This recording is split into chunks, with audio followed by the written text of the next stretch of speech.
And there it is, and we are live. How's it going, everybody? Thank everybody for coming together tonight. Everyone's having a good one. Getting session 0 going for the campaign starting off, which I have a little onshorely named Heartlance. So we can get into that. We got our players here. I am Adam Sutton. I'll be the dungeon master for this game here. Then going down the list, we have our players here. Steven. So have coming in after him, we have Cameron, Brett. Hello. Got Tiffany, Olivia, and Abby. How's everybody doing tonight?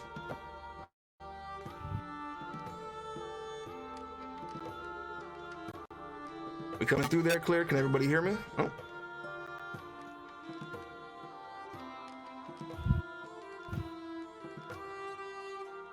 Oh, I don't think you guys hear me, Adam. Uh-oh. Hold on, give me 1 second. We had a great sound check to start Yeah. with. Just, Right? Just saying. Everything was working, and then Yeah. the Oh, moment no. we go We live, got the that. Discord decides that it's going to first our campaign. Isn't that just the way it goes? Are you guys able to hear me now?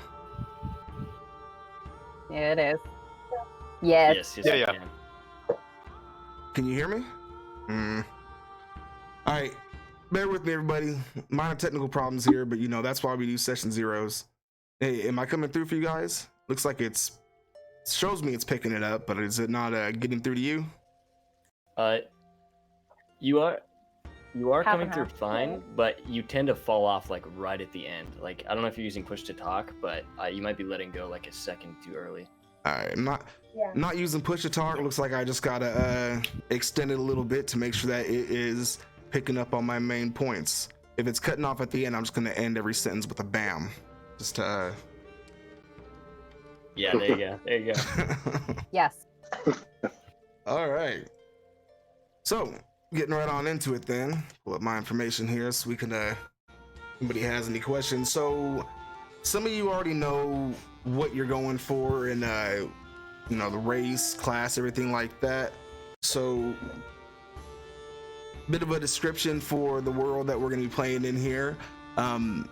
Again, you guys are going to be members of basically the Adventuring Guild, known as the Heartlance. There's other factions of it, but this is the one that you all belong to. If anybody wants to jot it down, as members of the Heartlance, you would know your oath. The oath of the Heartlance is to seek adventure, face it with strength, and to honor the fallen.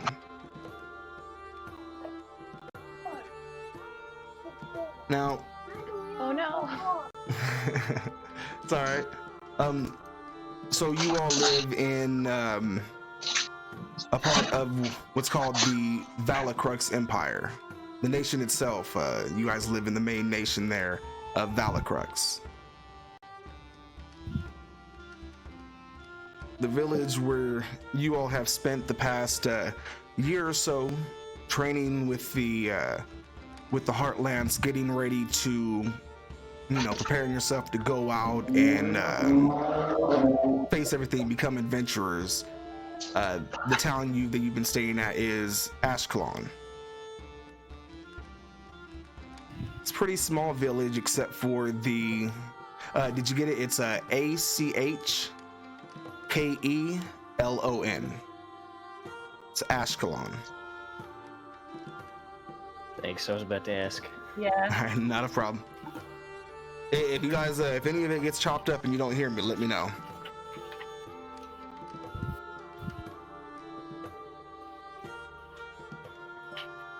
Did you already say our oath that we all know?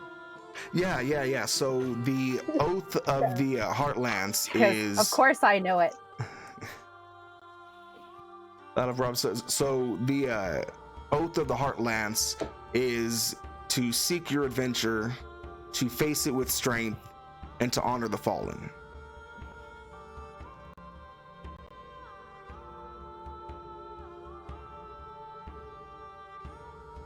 Interesting, strength.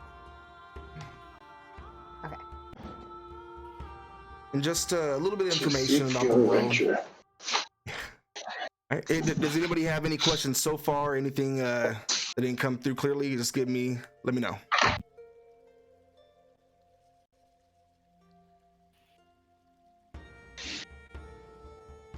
Got it. Are we all good?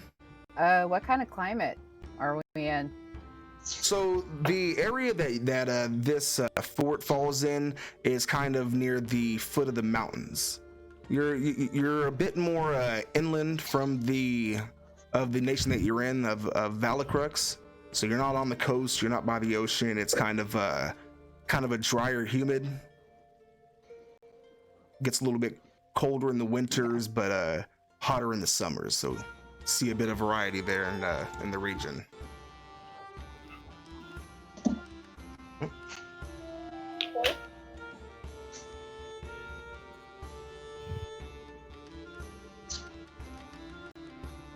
All right, any other questions?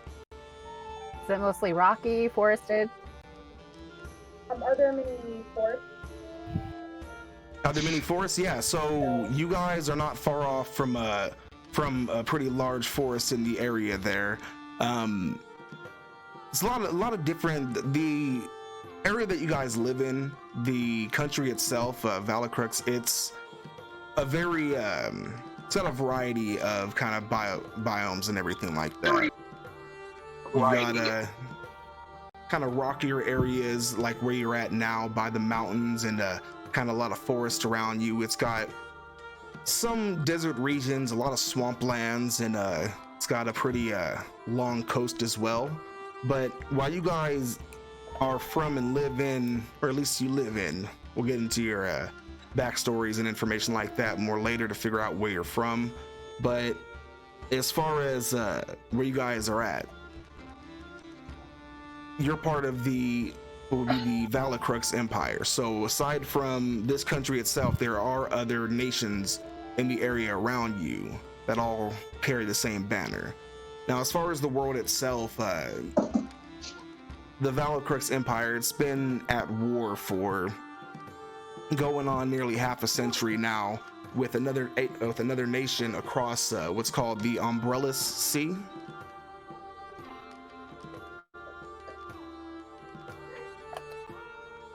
It's been ongoing for, like I said, about Umbrellas, OMBRELLAS, Umbrellas.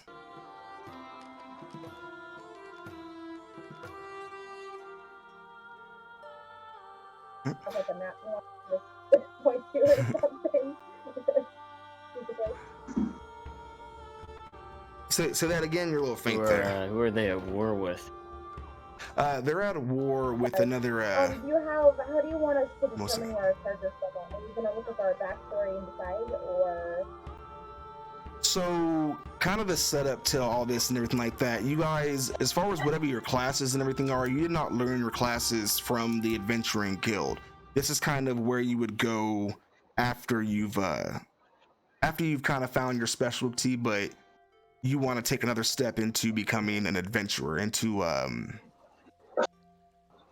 into going to exactly. It's like learning the regulations, or learning exactly how specializing in this kind of work. You still want to be recognized as an adventurer. So this is where you go after you've already learned how to fight, how to do your magic and stuff. They teach you kind of the nitty gritty of getting out there and saving people, things to think about, that kind of stuff. So you would have a life. What has our training consisted of life?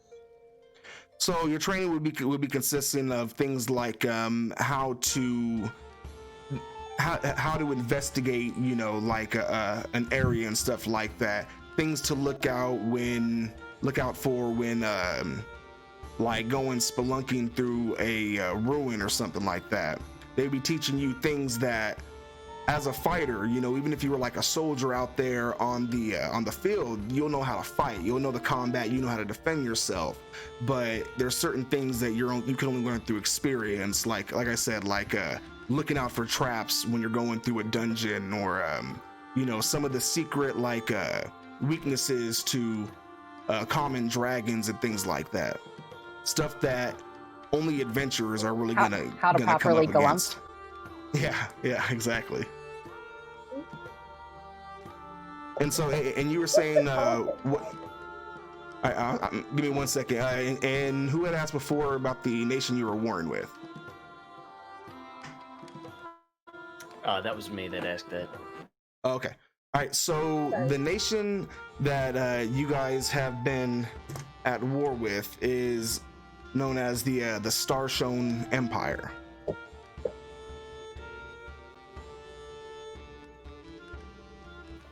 They're across the seas off to the southwest from Valacrux. They're somewhat similar as far as having a number of nations in their region that's under them. So it's been very much of a kind of two forces colliding. That's why it's gone on for so long, and it's drawn away a lot of the soldiers, a lot of the some of the older, more experienced adventurers, which is part of what's opened up the place for new adventurers to kind of get started and go out into the world. There's a lot of need for someone to help defend the people, because the ones who would normally do so they've been off away at war for so long. So the world's kind of fallen in a lot of places to kind of disarray. Some places may have been taken back by more primordial forces just because they didn't have the people there to defend it like they should have.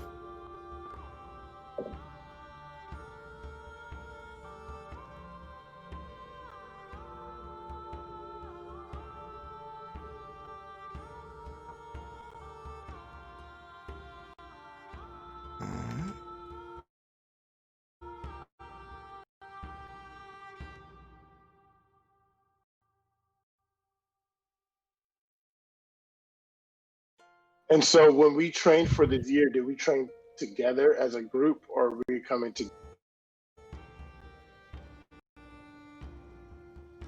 And I see we're getting some study on the video. Sorry about that. We'll get that cleared out as we go and everything. But if the voices are coming through, that's the main thing I'm worried about. So, very nice. All right. I'm sorry, I missed your question there. Go ahead.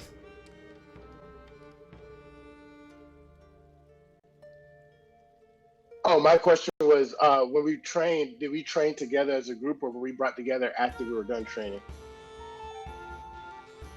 So a bit of both. It's you haven't been necessarily kept in this formation.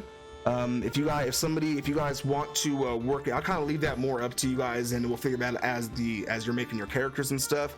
If anybody has something that they would like to be, associated with, and anything, any of you want to be like became good friends or anything while you were training, then definitely go for it, and feel free, and then we'll fill in those blanks from there.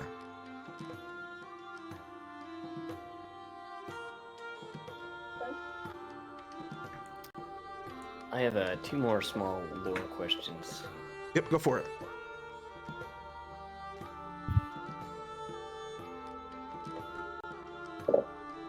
No, I don't think we heard you there. Looked like you tried to say Oh, something. no. Yeah. I said go for it. If you you had a question. Oh yeah.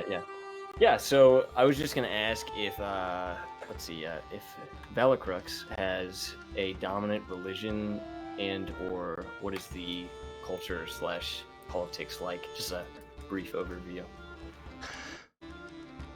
So, as far as a religion, a lot of the people of Valacrux, they worship the goddess Kella. She's seen as more or less a goddess of justice and kind of righteousness and everything like that. Generally, most people who are aligned with her are more either from really no further back than probably neutral good. But yeah, so that's the dominant religion. There's a number of other sects and everything that pop up here and there. There's not necessarily religious oppression or anything in here. Other religions are allowed, but that is the dominant one. As far as society itself, it's really a mixed bag. When you get further out into some of the distant lands, when you're getting further back from the capital, then you're going to start running into more impoverished and kind of nations, or not nations, but places that were more left behind. Stuff as the war pushed off further and further overseas, resources got pulled further and further towards the capital, and these are kind of the edges of society that were kind of left to shrivel a bit. So it does vary very much depending on where you're going. Overall, the nations themselves, all the nations are very very varied in like race and things like that. So you'll find a bit of everything everywhere.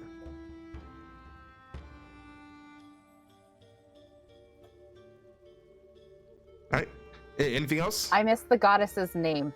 Her name is Kella. Kela. Kella. Kella. I likes to keep it simple.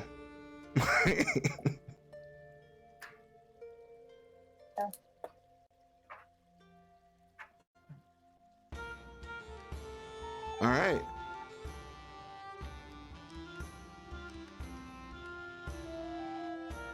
Anybody have any other questions? I think that's most of kind of the basic gist of everything. The main kind of character you guys would remember going towards, that you guys would really know from the fort here and everything you're training would be basically kind of a headmaster in a certain sense, but by the name of Helser Von Filchner. He is a elder gentleman, though shockingly pretty good shape.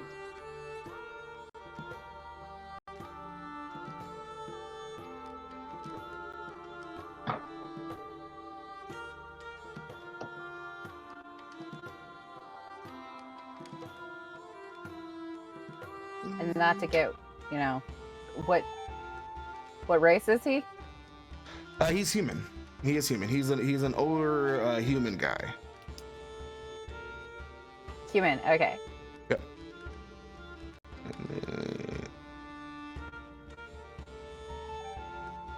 Does he like us?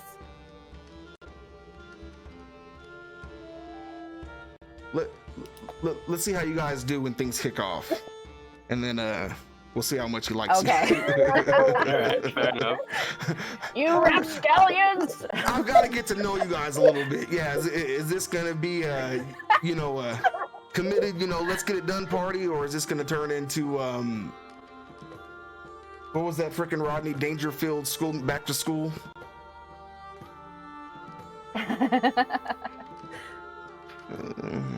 I'm sure we're. Specific. You mentioned starting out at the academy, but I'm going to be gone. I don't know if you guys noticed I was going to be gone because I wasn't going to have internet access.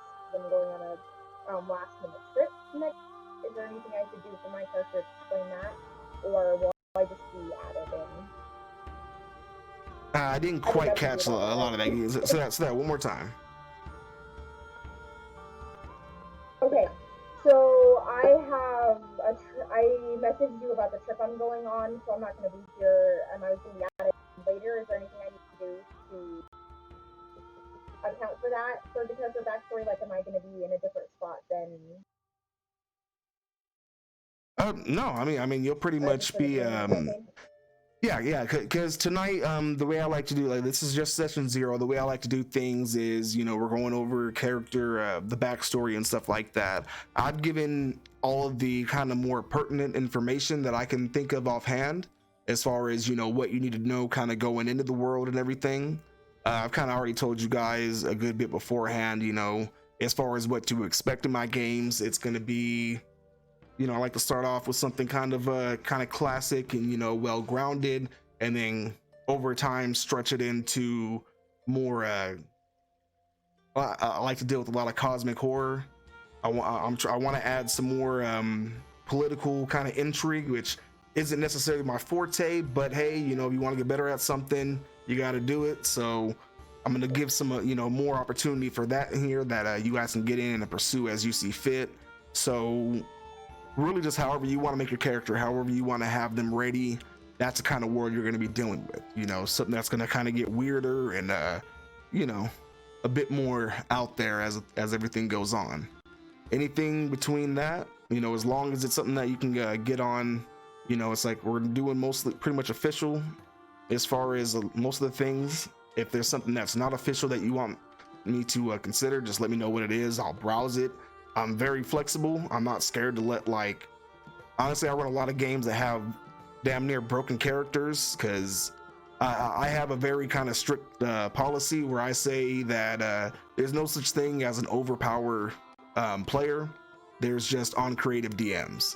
Like I control everything. I can create anything, so you can't be more powerful than something that I can make up if I need to.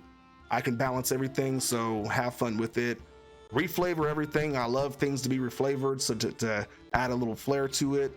I'm open to just about everything. Oh, my overhead light, but yeah. Do you have any specific questions about what you're doing for the character design or anything like that?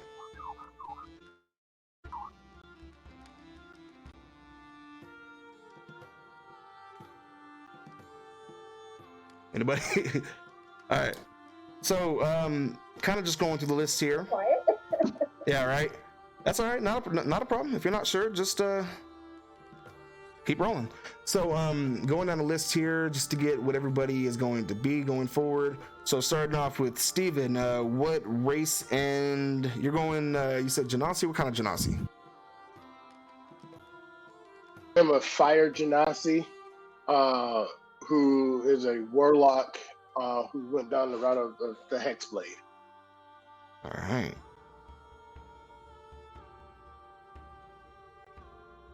All right, and then Cameron, need race and class. I am a variant human and barbarian.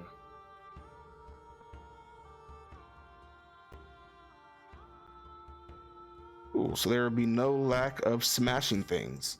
All right, and Brett. Yay! I'm a half-elf rogue.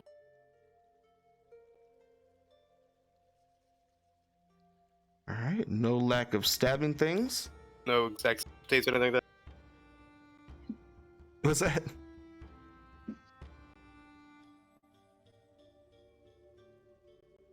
All Sorry, is that me? We've got No, that's fine. Smash. All right, Tiffany. I'm gonna be disappointed if there isn't a bard though. Who are you asking? Sorry, it's cutting out a lot. Oh, my bad. Tiffany, you're up next. Okay, yes. So I am a Earth Genasi bard. Oh, there we go. Yeah, got you covered. You know.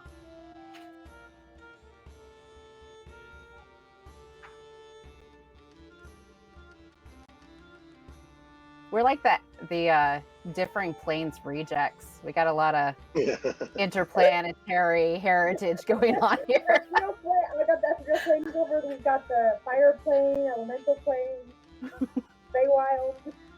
You guys just need one more, and then you can do a whole Earth, Wind, and Fire reunion.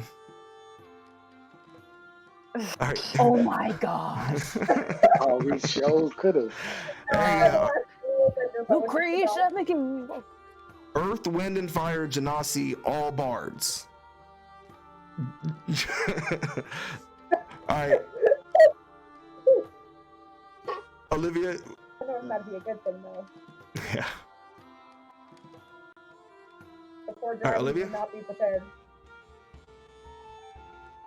Sorry, it's also cutting out. Is it just cutting out? Because no one else is. I don't know. It might. No, mine's All cutting right. out too. It's all right. We'll get it working. We'll smooth Yeah, things along as we Sometimes go. I can see.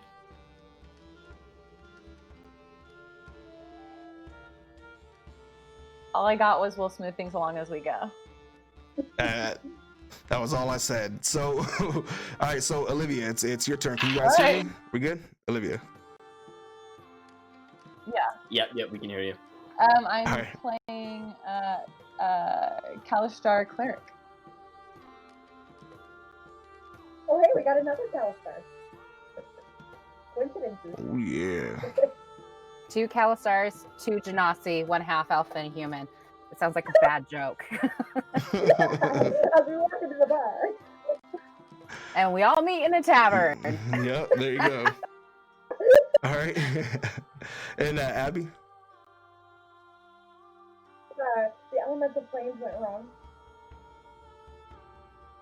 Oh, sorry. Kalistar Druid. Druid, nice. All right. So That's not too much work. not a problem. So those are the characters. Those are what we're going to be working with here. And does anybody? You guys have already been doing some of your putting some of your characters together. I think has everybody already decided like who's got some of their character information like background and stuff shared? Does anybody have anything they want to go ahead and share with everybody? Let us know what about your character, personality, background, goals.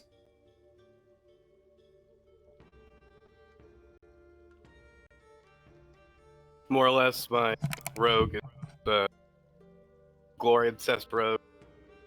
The proof.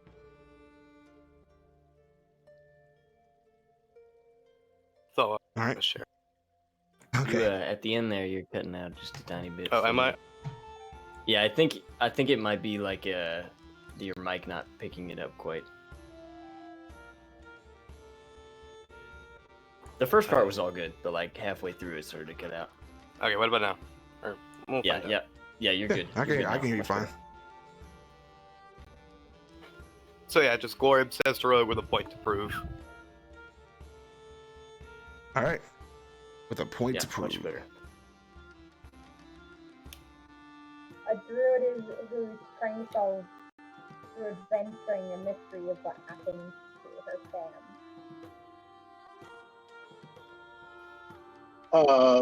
Said to her parents. My character has a hot temper, quite literally. I wonder why. And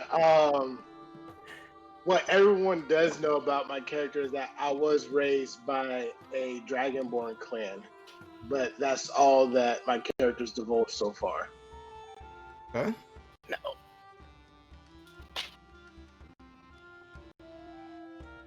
All right, very cool. That's interesting. All right. Anybody else?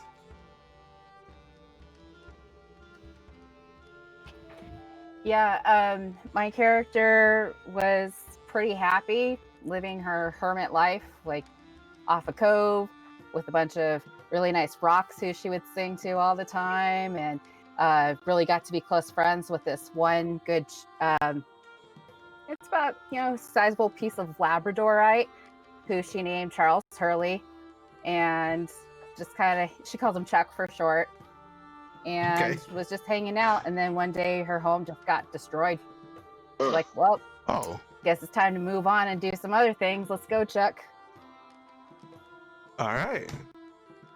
Yeah, her home was destroyed, and that inspired her to, well, fine, I'm gonna go stop that from happening to anybody else. Save the world. I'm also like, well, can't go there anymore. Let's go see what else there is. She's pretty laid back. All right. And Olivia? I don't want to spoil too much about her, Right. but right off the bat, she is 11 and she is a weird kid. And that's pretty much anything that anybody's got from her so far. Sometimes she talks to herself a little bit. Adventure with a child. Cool. We're a responsible group. Oh, yeah. Okay. Well, it'll Wait, all is be she- interesting to see. Dagger by the road. Does she look like a child, or is she like an Akampa from Star Trek Voyager, where they're like age really quickly? She looks like a real frail 11-year-old kid. Okay, awesome. We are. Yep. Kudos to us. Yeah. When you call for a doctor and it's a little kid, and you're like, oh, okay, is there anybody else there? Somebody help me. I forgot. Well, back That's our cleric. That's right. Be very Oh my disappointed if I get a gosh. lollipop each time. Yeah, right. Oh. Yeah, right. Oh wow. Okay. All right. So, does anybody Wow. know what their names or anything like that are going to be? Does anybody have any of that figured out, or Oh. are we still pondering names Yeah. and stuff? Oh yeah. I'm good. Her name yeah, is my- Vanessa. All right. So, my rogue is Mercer Stonewall. all right, give me 1 second, y'all. Very roguey. Yeah. All right. Thief of hearts. She goes by Nessa mostly. All right. So, real quick, trying to write this down. So we got the rogue, Mercer Stonewall, and then who was that? Let's go with Steven. Do you know the name of your warlock yet? Yeah, so his first name is Nadir, Naderr, and he's taken up the clan's last name, which is Kimbatut, Kimbatut. Kimpatut. All right, Kimbatut, I dig it. All right, and then Cameron. Yeah, my guy's name is Grim Cross with 2 M's. Grimm. Last name Kraus. How you know he's serious? Double the M. And quick backstory. For it. He's a pretty regular looking dude, to be honest. Parents both still alive and well. He's got this serious Edgy. problem where he turns into this monster and eats people. Got him kicked out of his hometown, so his goal is to get rid of it and go back to the nice peasant life. Well, Something I gotta deal with. well, all right. Let's take our child doctor and go do that. I'm loving this. This is great.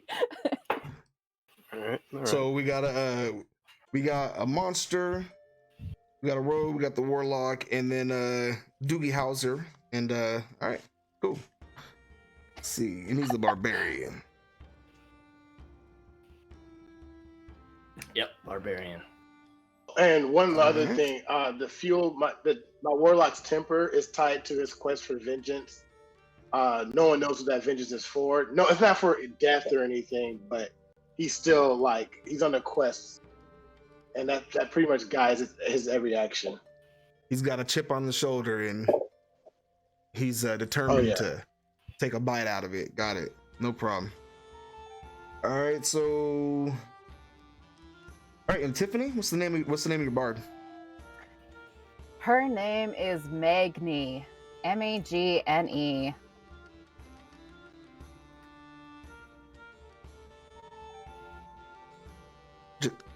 Just one name like Cher?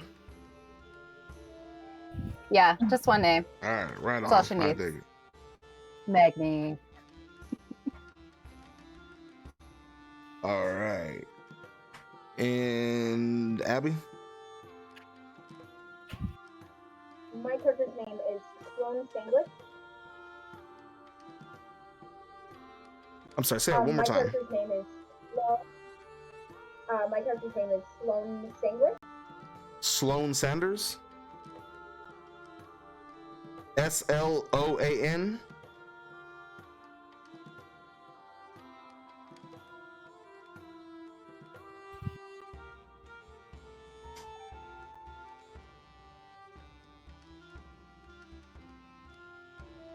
Sorry, if you want, feel free to go ahead and type it over in the general room, so I can read how it's spelled out there, just to be sure. That is our druid.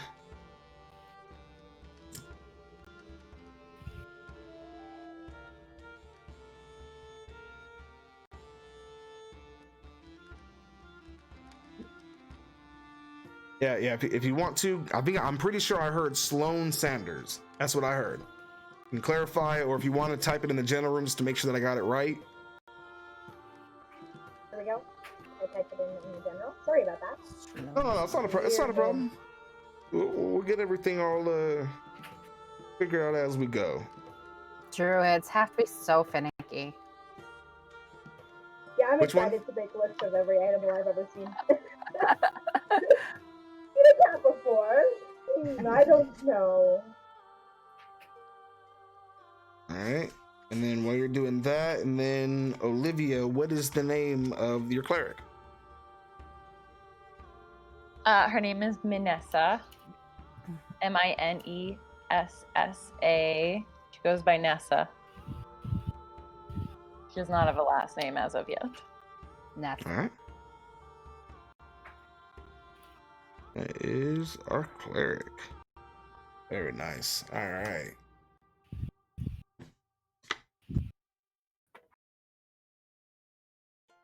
Perfect. So we've got a pretty good idea about everything like that. Is there anybody whose character isn't pretty much already put together and everything? You guys have any other questions for things that you want to try to iron out about your characters?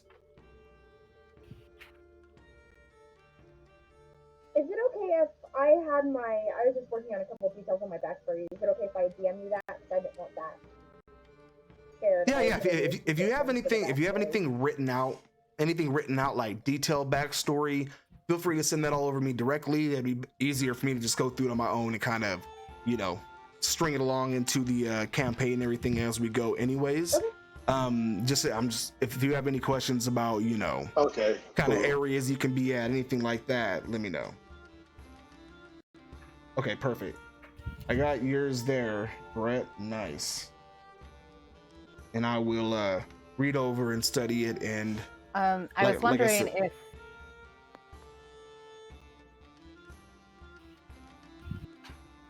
if starting out we had any limitations on our gear or our equipment. Like, were we allowed to have something special or?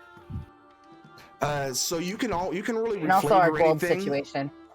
Yeah, that's all really just going to be based off of the just kind of the standard and everything like that. Whatever your background is, going to turn your gold and all your gear and stuff.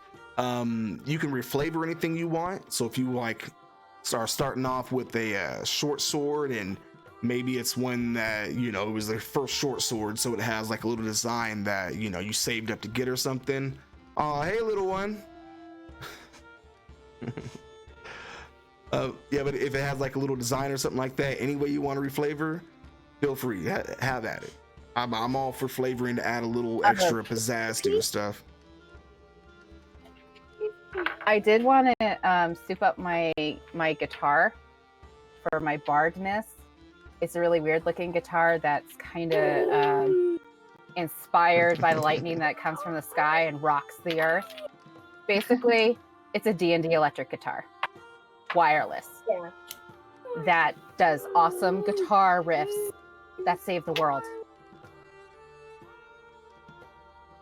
Okay, so you basically just want to have like an electric guitar, like an electric lute or an electric viol. Yeah, a lightning lute of sorts. Yeah. Yeah, I mean, all it's really doing is just making your stuff electrical. Say it's an heirloom or something some crazy tinkerer gave to you when you were learning music, something along those lines. However you want to work that in there. Yeah, I'm fine with that. You just want to kind of jazz up the instrument. Yeah, that's awesome. I'm mostly a metalhead anyway, okay, so. Cool. Yay! All right. Anything else? Anybody else have anything that they want to cover on there? Questions, curiosities, inquiries? My character's custom is gonna have a custom background based off the faction agent, but instead of being a faction, it's related to the Dragonborn clan he's related to. right? I'm gonna send you the backstory, just so you can approve it. But it's like the same characteristics of a faction agent, except for instead of being part of a faction, it's the Dragonborn clan that he was a part of. Yeah, that's fine. Anything like that where you guys want to like kind of create places and things like that in your backstories, like you're making a Dragonborn clan. I'm gonna go through all that. I'm gonna take those and I'm gonna put those in the world. You know, I'll establish those. So if you want to, you know, kind of give me a description of the region that you're in and everything like that. You know, where is the Dragonborn clan? Is it like, are they in a rocky mountain area, or are they in a swamp? Are they in a forest? Wherever the place may be, so I know where to kind of drop that camp at. But include anything you want. You know, try not to go into too much. The one thing that I generally ask when it comes to backgrounds is don't give your character a already done big adventure, right? Because, you know, if you've already had your big adventure, here was that big, you've already had that big moment where you you know, you became adventurer after taking over your tribe and avenging your father and everything like that. It's like, well, you kind of already had your adventure, you've already had your big moments. Let's kind of, you know, let's make sure that everything was kind of leading up to what's going to be going on here. You know, so some of you have already told me some of your backstory stuff, and it's great because it's got a lot of like unresolved stuff there. But if you already put too many like solutions and things that have been done, then it becomes like, okay, we're kind of backtracking because you've already, you know, climbed the mountain, as it were. Yes, but the Dragonborn clan, I love that. I look forward to actually putting that together. The ideas that roll around in my head there. Nice. Ooh.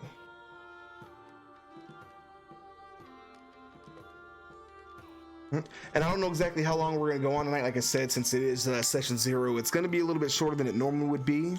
A regular session, I expect to go on about a 3-hour window. Tonight, we're going to go on for as long as it goes on. Most of it I was kind of planned aside for character creation, and then we're going to do the, like I said, little dip our toe in a little bit and everything like that. And then it'll just depend on how long that runs on for. But you know, and anybody who's I see we've had people in the chat there, but you know, I'd stay focused on the game here mostly. But I do appreciate everybody coming through here. Let's say we already got a couple of followers. Shout out to all of you. I do appreciate that. So I thought we did, but either way, shout out. We do appreciate it. And yeah, any questions, keep them coming at me. The more you guys question me, the more it forces me to think about things I might not have, or if there's anything that I think I should have thought of but didn't think of thinking of. Yeah, that made sense.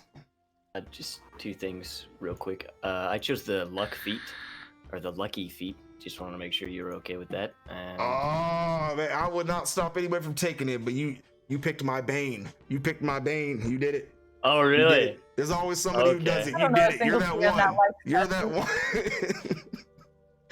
one. I thought it would go well, you know, because like since he loses control, it just like maybe push him out of the way or something because he's too stupid to do it himself. But Hey, what at did least you you say, didn't do it Olivia? I like- didn't quite catch that. The bane of every DM's, you know. Oh yeah. That feat. It's like you felt I like, can oh, change did it if you though? want, but No. Like I said, I'm not gonna restrict you in any ways for I was any gonna take Great little Weapons things like. Master, but I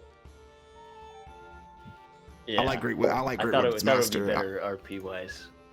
I like Great Weapons Master. I've been messing around with the character, my first dual wield character, and I'm enjoying that a lot. And once you get like you go fighter and take the dual wielding class feat there, and then take dual wielding the actual feat, that shit starts hitting pretty hard. It's a lot of fun. And the second small thing was I took the background as soldier, and I was just thinking like a mercenary guild specifically. So if you had anything in the lore for that Grim would be a part of any mercenary guild. So I could say I could automatically like already see. Give me 1 second. I think our things got switched around a bit there. Okay. Just want to make sure everyone's still showing up there properly on the thing. Yeah, if you wanted to be like a soldier, like you were a mercenary or anything like that, I think something that would fit there would be really good would be maybe you were part of like a mercenary group, and then maybe they went over to war. Yeah, maybe you've been to the battle, maybe you've been there to the front lines, or maybe you haven't and you decided that you didn't want to go to begin with. But that's probably a good way to, you know, either you saw something there that made you like, I can't do that anymore, I want to, you know, do something, you know, something else, and you came back to, you know, the nation, everything like that, to try to help like people from the ground up.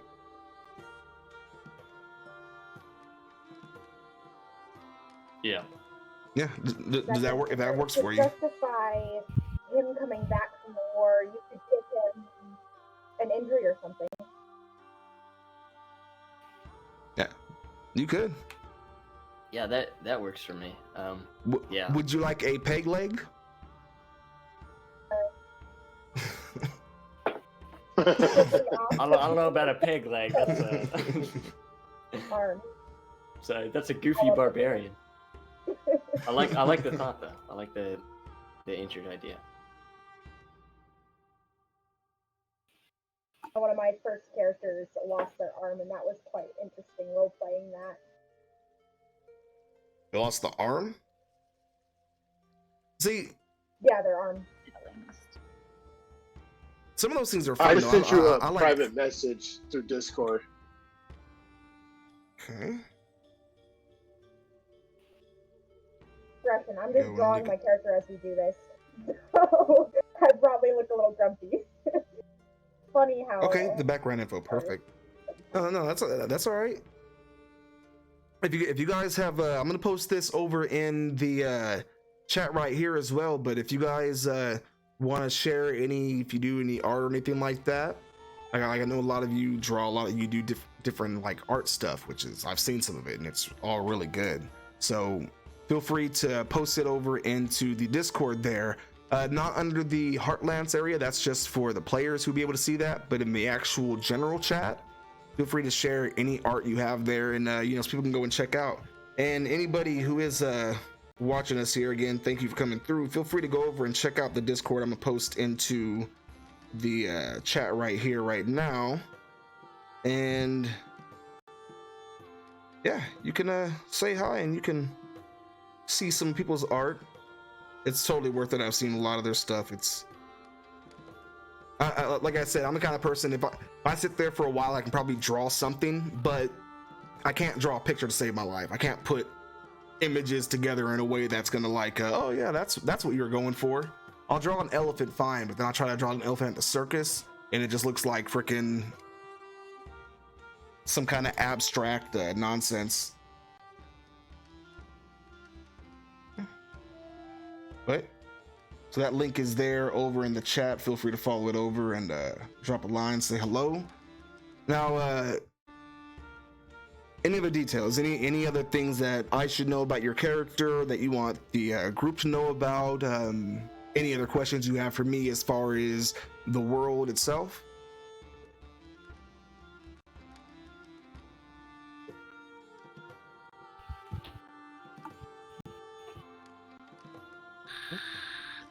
Nope. Going to. All right. I do have a question. Right, go for it. What kind of people predominantly live inside the Valacrex Empire? So it is a pretty varied area, because a lot of the empire itself is made up of a number of surrounding nations there, some of which you guys may see at some point down the road. So there's a number of different races that you may see. The predominant one, probably within Valacrex itself, is generally the pretty much more common races, like you know, humans, elves, and dwarves. Those are probably the most common that you'll see. But there are other nations in the empire that are, you know, more dominantly, you might even see like a dragonborn area. You might see an area that's more run by you know, Goliaths and things like that. It is pretty varied. It just kind of depends on where you're at as Okay. far as what's going to be, the dominant one in the area. From where you guys generally stay, it is generally the main three, though. The kind of more common three. Okay. For the Velocrux Empire, what is the overall ruling class's race? So there is no specific ruling class race. That is very much a mixed bag. It's not necessarily a nation of kings and queens.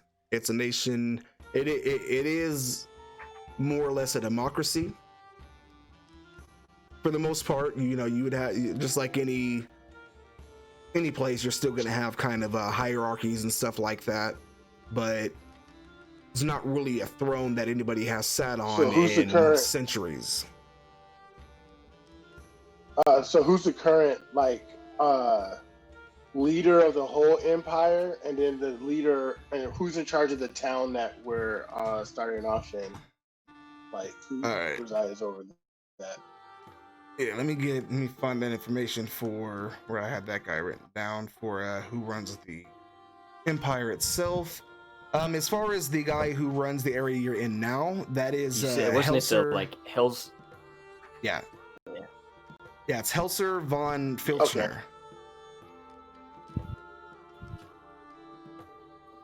So he runs the town also, as well as our training. Yeah, he's more or less in charge of the entire area. So the main kind of purpose of this town is the main thing that would bring you there. Yeah, kind of like that. Like, it's mainly here to support the fort and everything like that. Very small village, a small rock quarry nearby as well, but nothing, not much else. It's not somewhere people really go for tourism or anything like that. It's really mainly there for the guild. And So for someone who's like a gray-skinned, marbled Earth Genasi walking through the lands by herself, are people gonna blink an eye at that, or are they just gonna be like, "Oh"?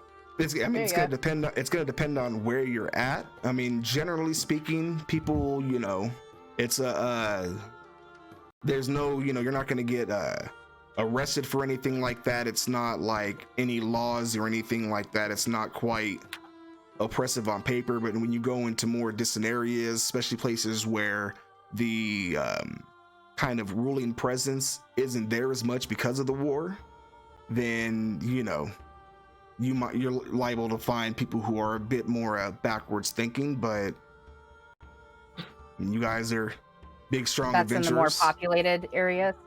Well, in the more populated areas, it's not going to be quite as in your face. There's going to be a lot more kind of you can somewhat mirror it to the real world in that sense. When you go into more popular areas, it's kind of going to give more of an appearance of acceptance and everything like that. But people are who they are behind the scenes. It's just it's less it's more Okay. what's the word? It's more frowned upon, in polite society. It's more about politeness and where they're more civil and such, as opposed to where they're more like I said, just more backwards. You're gonna find places like that, but it's all gonna vary from person to person. I tend to do maybe there may be regions that are more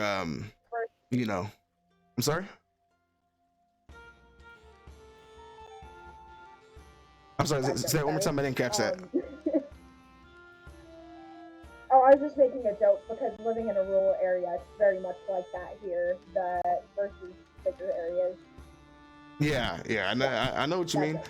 I lived in Georgia for 10 years, and the most part of it was fine. But then you head down one wrong back road, and all of a sudden you roll down your window and you hear the banjo start playing. Gotta flip around, get the hell out of there. But I'm just trying to get an understanding. For my character, because if she's coming out of total isolation, like first people that she meets, and she looks different, like she doesn't look like a common well, yeah, race that's out there. keep in mind if you don't look like it's I'm gonna try to keep people as authentic as I can, and I tend to do characters on a character by character basis, so it really is going to just depend on who you talk to and who you interact with, as far as in that moment. I'll if it's somebody who I don't already have written out, then in that moment I'm going to put them together in my head, and if I think that it would stand out weird to them, or now if you're something that people don't recognize and you come out of the forest in the middle of the night in the fog and something like that, and you're like, can you help me, and they're liable to be scared shitless and run off somewhere, but Right. but generally speaking, if you clean yourself up a little bit and you head into town, people are gonna just be like, what the hell is that? I don't know, kill it. I'm always dirty.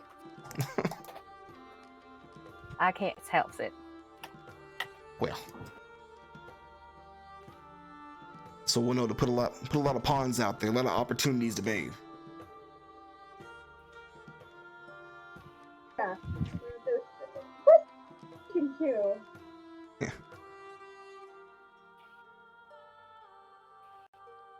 All right. Anything else? I'm all ears. As far as the name of the guy who runs it all, I don't think that got saved in my notes here. Let me find where I had it. I don't want to just. He may or may not end up being someone of relevance later if you guys head in that direction there. So I don't want to just pull a stupid name out of my ass real quick. Be like, oh, that's Bibbidi Bob. Yes, Chancellor Bibbidi Bob. And then forever I have to role play Chancellor Bibbidi Bob. So who is that again? Were you talking about Helser Von Filchner? Yeah, Helser Von Filchner. He would be the leader of the Heartlance. He's the leader of the Heartlance Guild. He'd be the one who kind of oversaw everybody's training, and pretty much the one who decides when you guys are ready to proceed on into Graduate. out into the world. Yeah, to graduate. Go for it. Go forth and wreak havoc. Okay, let me.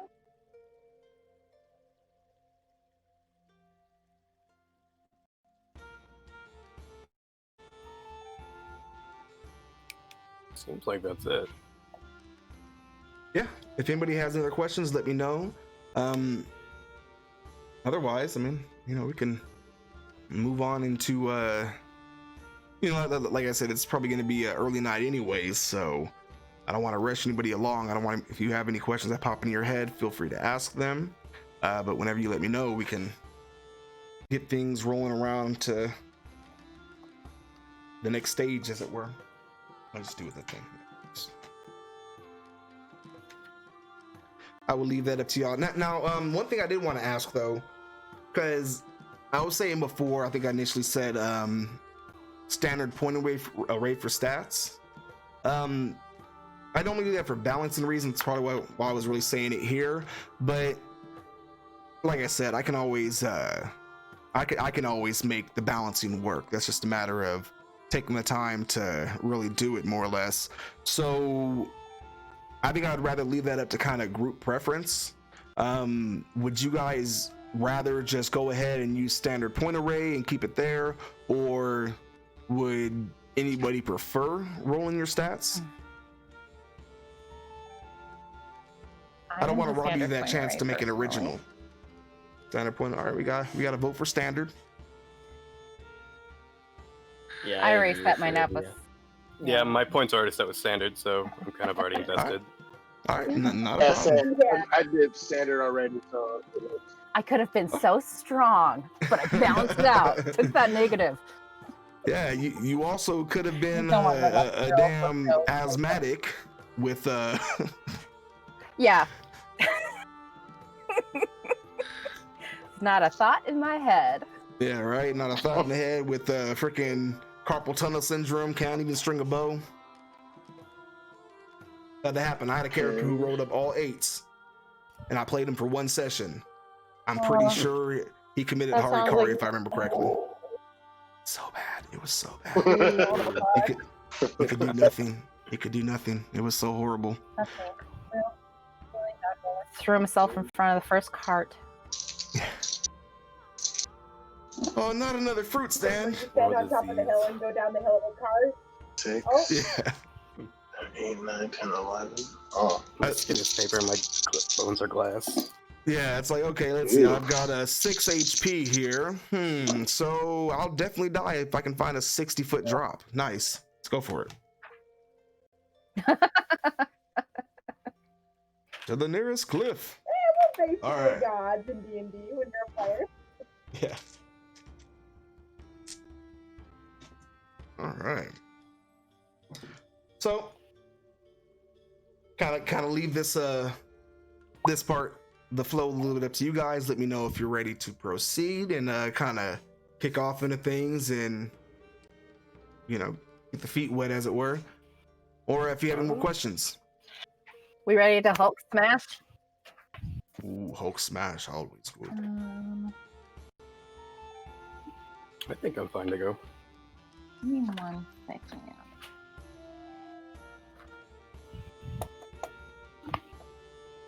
All right.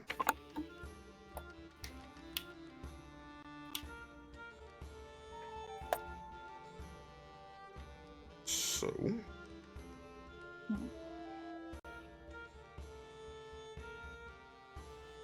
So we're all good. We all. Let me go ahead and move this other page here so I can see y'all's characters stuffs. Nice. There we go.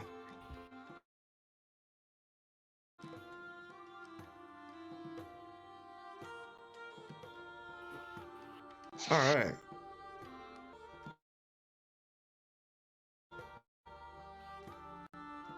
But that's just on my end. Soundbot's acting a little crazy, but it happens. Let's see. All right, so let me I'm get a thumbs up for everyone who's ready to go. Who needs a weapon? I think I am ready. All right.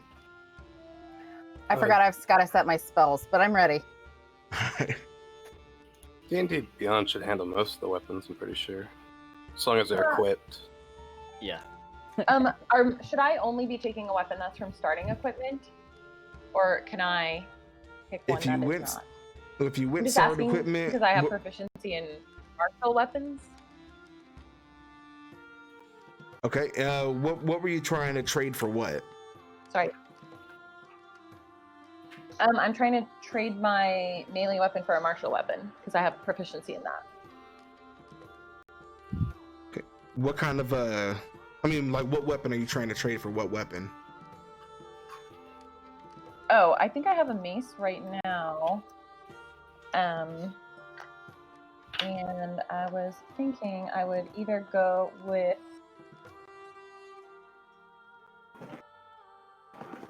the Morning Star or where's the other one? Ah, the Scimitar. Scimitar. You got a mace now. 6 or 8. Yeah, they're pretty much the same thing. They're pretty much the same thing. The only difference there, Morningstar puts you down at D8. Yeah, I'm fine with that. It's not really game breaking or anything like that. It's not really changing much. Yeah, that's fine. Go. Figure you've been training there, so you'd have got me opportunity to trade it out. 11-year-old with a Morning Star. Can you lift it? Is it like one of those anime? You mean with my plus 0 strength? I sure can. Oof, well. All right, so we'll swap that. Then I'm good to go. All right. So we're all good. Anybody have any last minute requests, questions, thoughts?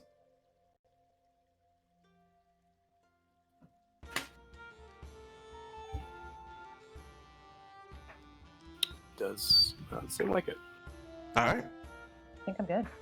Then we will get things moving onward here. So you all have spent the past year training in this fort. The fort itself located in Ashkelon under the tutelage of an older adventurer, Helser Von Filchner.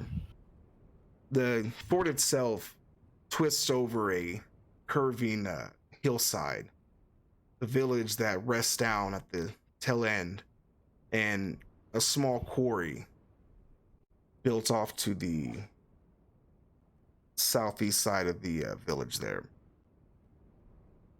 You all spend a lot of this time just honing your skills, kind of getting proficiency in not only the combat, but just your ways of approaching any situation.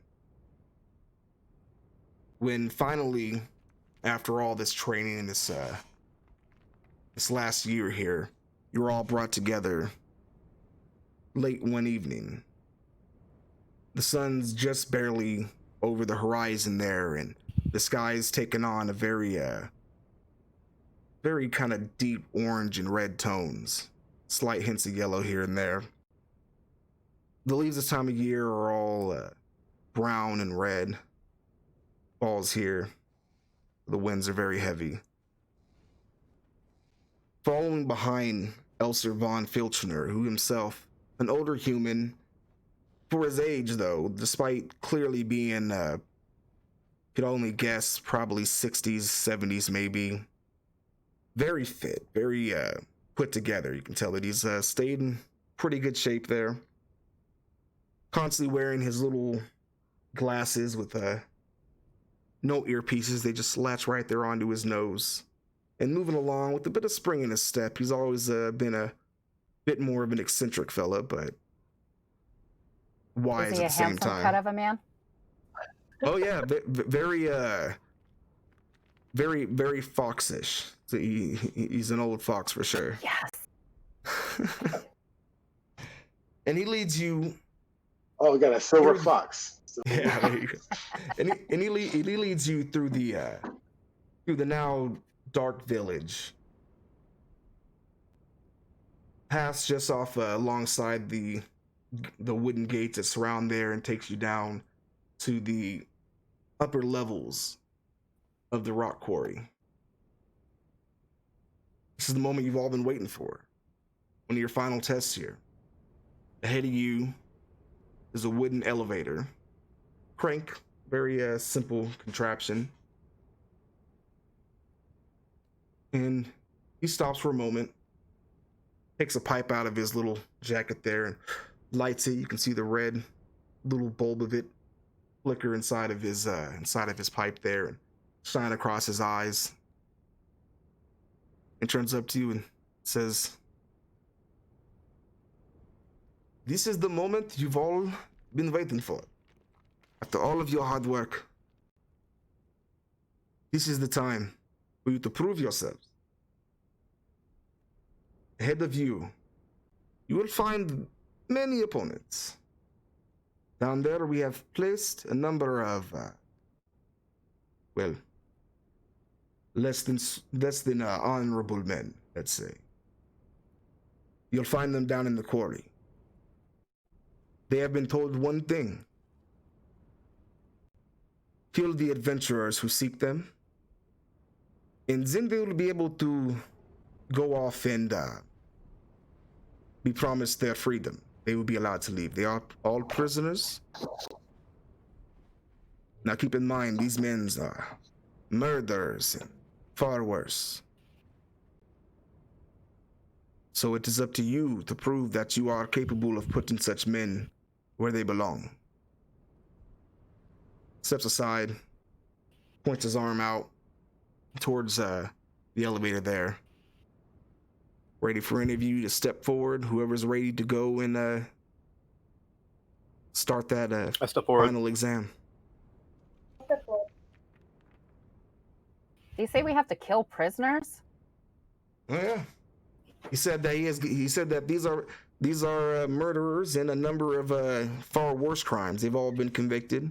They've all been offered a chance. These men would never see the outside of jail. They've been offered one chance for that to happen.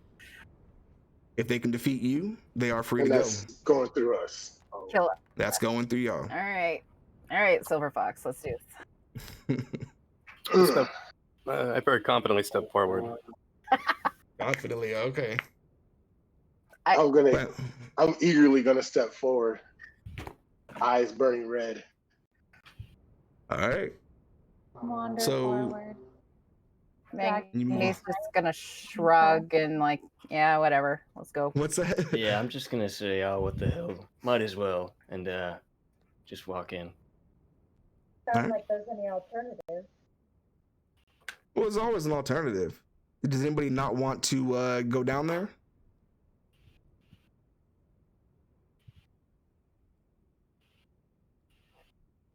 Are we Is anybody- getting paid for this? Are we getting paid? This is an internship. You're paid in experience. This is an internship. It's so you have something to put on your resume later. I see. Just to clarify, like I said, Experience.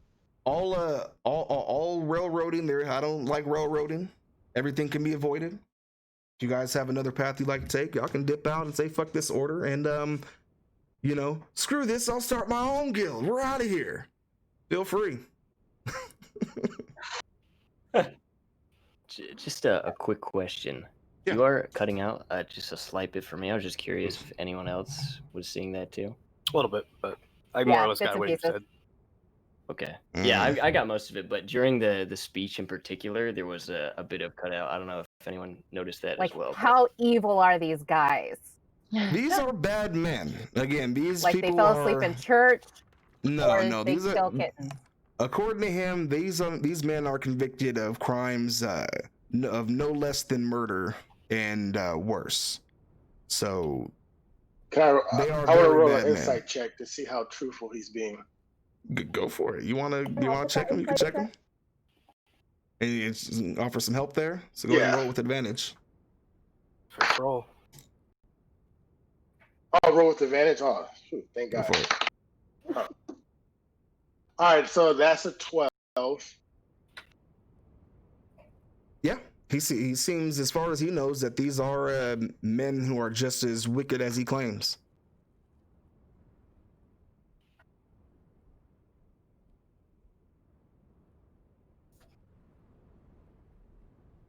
So again, at this point, I am narrator. So you guys are steering everything here. Let me know what you would like to do. Some of you have stepped on the elevator. Some of you seem a bit more hesitant.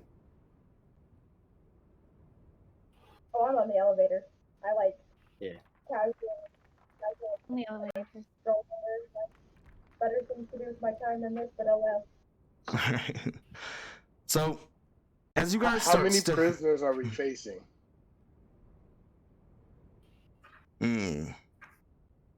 Doesn't I quite wanna tell you ask that. them how many prisoners we're facing. Oh, yes, this is information that most would find very useful, but not something you'll always know out in the field, now will you? So,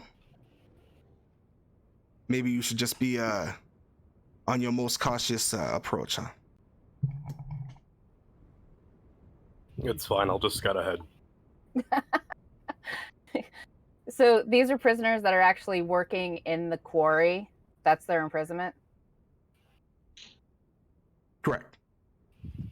They do Okay, they do and they're never they do leaving. hold prisoners here who work in this. Yes, they are lifers. They are sentenced to life here in this place for bad. Do we see any things. guards? Do we see any guards standing over the quarry since prisoners are held here? Like any type of security? So, who wants to give me a perception check? I'll go and give it a shot. Or scientist. Then I add. That'd be Say an 26. 18? Okay. So, what you're seeing as you're looking out kind of over the edge of the elevator here, you're looking out, this section of the quarry kind of expands out at its widest point. It's about 60 feet wide. It goes back about 120 feet or so. There are two kind of pillars, very, very thick pillars, about 15 to 20 feet high, about midway through this area. Standing along the top edges going around the perimeter About every maybe 30 feet or so, you do see another guard standing there holding a torch, just seeming to keep a lookout. They each have short swords at their sides and crossbows kind of held off in their arms there. You can look down in the quarry itself. You can see that at certain points there are what looks like kind of bar gates. So it looks like there are cells kind of built into certain sections of the quarry itself.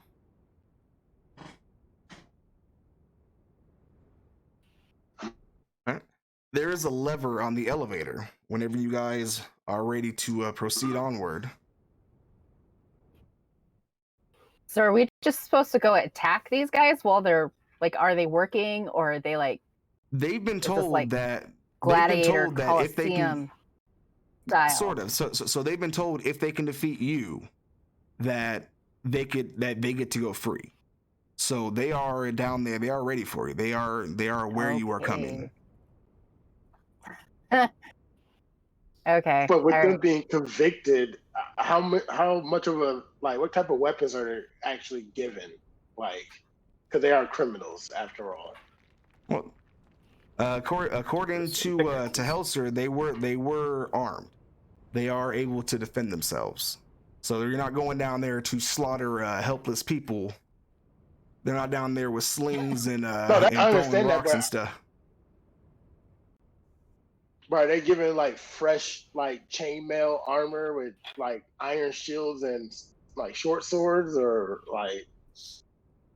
I guess we believe could go it. down and find out. Intel that I imagine would be withheld from us.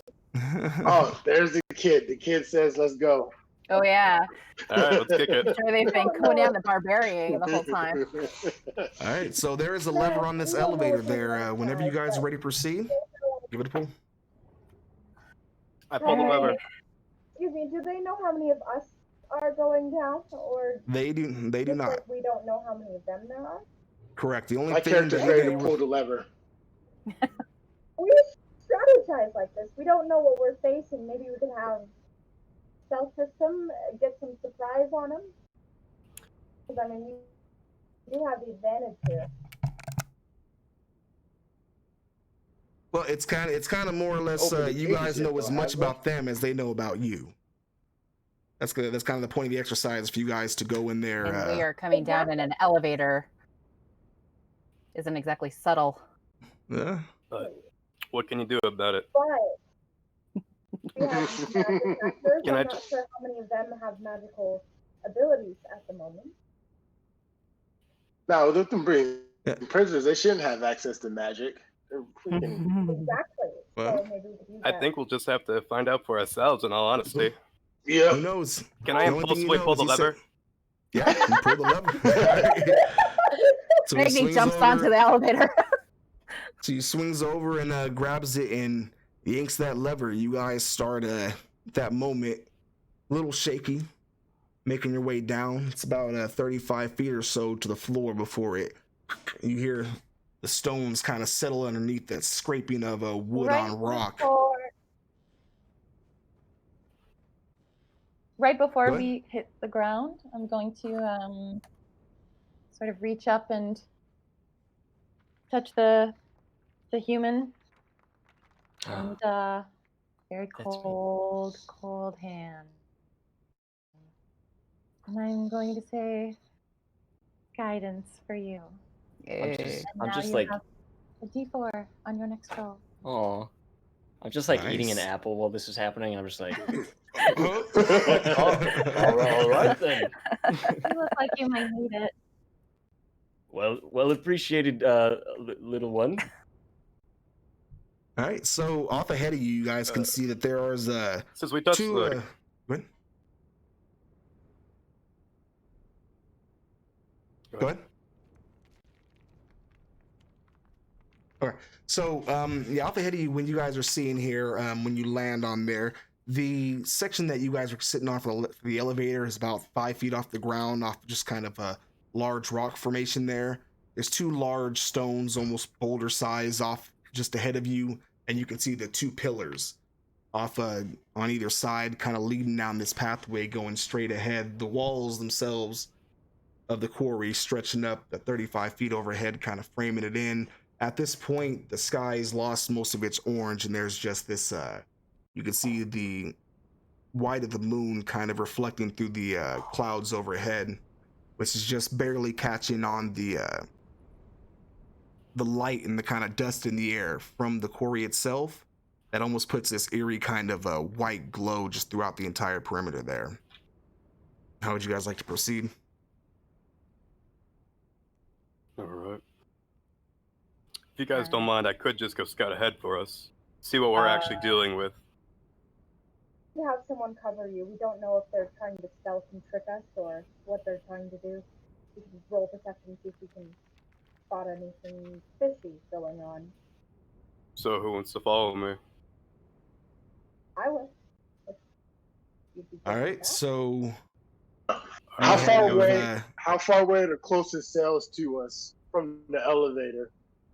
the closest cells, so there's a ledge about 15 feet up that sticks out a little bit. There are some cells off to your left. You see about 2 of them off to the right there as well. Both of those look locked off. They look closed, and no kind of light seems to be shining from the inside of there as far as you can see. Okay. All right. Can I go ahead and stealth? Yeah, so go ahead and give me a stealth check. Start. I kind of do. Oh. Then I add. That would be 24. 24. All right, so yeah, so finding your way, the only kind of clippings of area where the dust isn't lighting everything up, just because kind of the long drawn out shadows from the edge of the walls there, making your way through the distance there as you're kind of pressing off. Are you going stealthing your way through? That would put you going off the left side of the quarry here, kind of heading on. And as you start heading towards, what's that? Or wait, can I go on the path that is more akin to the high ground, I guess? If there is a high ground? So the left side here, it slopes slightly up, and it's not really, I wouldn't really call it a high ground.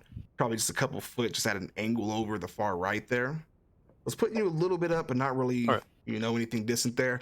As you're heading towards the left side of the pillar there, you start hearing sounds like just stones, debris kind of falling off the edge of one of these pillars. Falling down from the top, kind of hitting the floor there.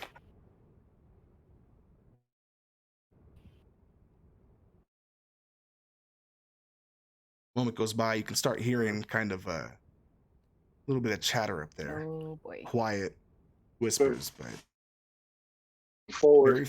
I want to start moving from the elevator, moving slowly. Yeah, I am out of that elevator. I follow. Can I creep forward just enough to see if I can find the source of the whispers?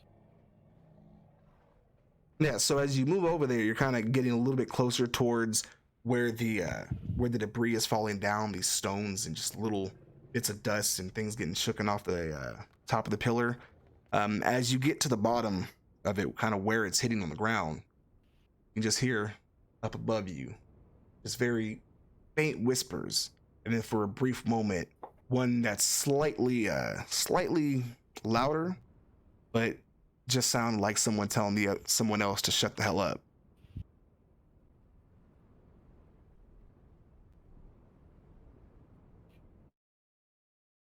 Okay.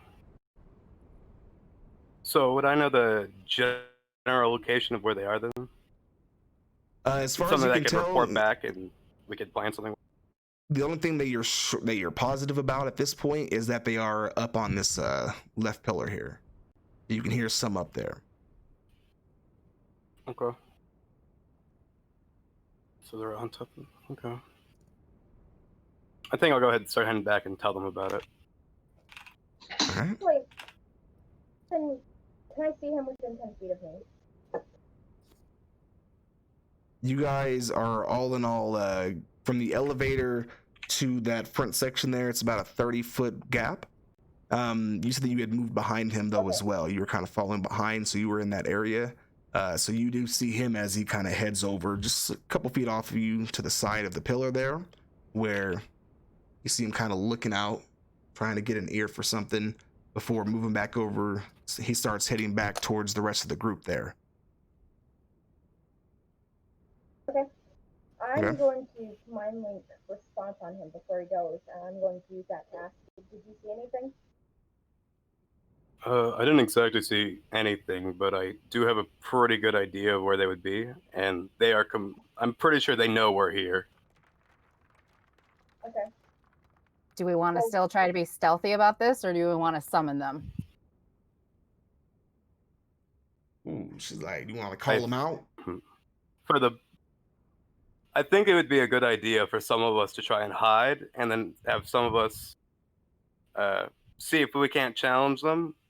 If they accept, then the ones hidden can attack from behind or something of the sort. But if they don't challenge, I think it'd be better off if I went ahead again and got in a favorable position while you guys marched forward. That would be my best guess of how we could deal with this. Well, Prepare hey, for the I attack. nominate Grim to go challenge them. For an hour, I can, because of my Telstar abilities, I can speak with you telepathically. You can go forward, draw them out here, we can have all of our attacks ready, and then bam, we hit them. They don't know how many of us there are, we could get a surprise round that way. So you guys want to? We could you all guys wanna just try to stealth behind them with pull the him help down towards you? of this.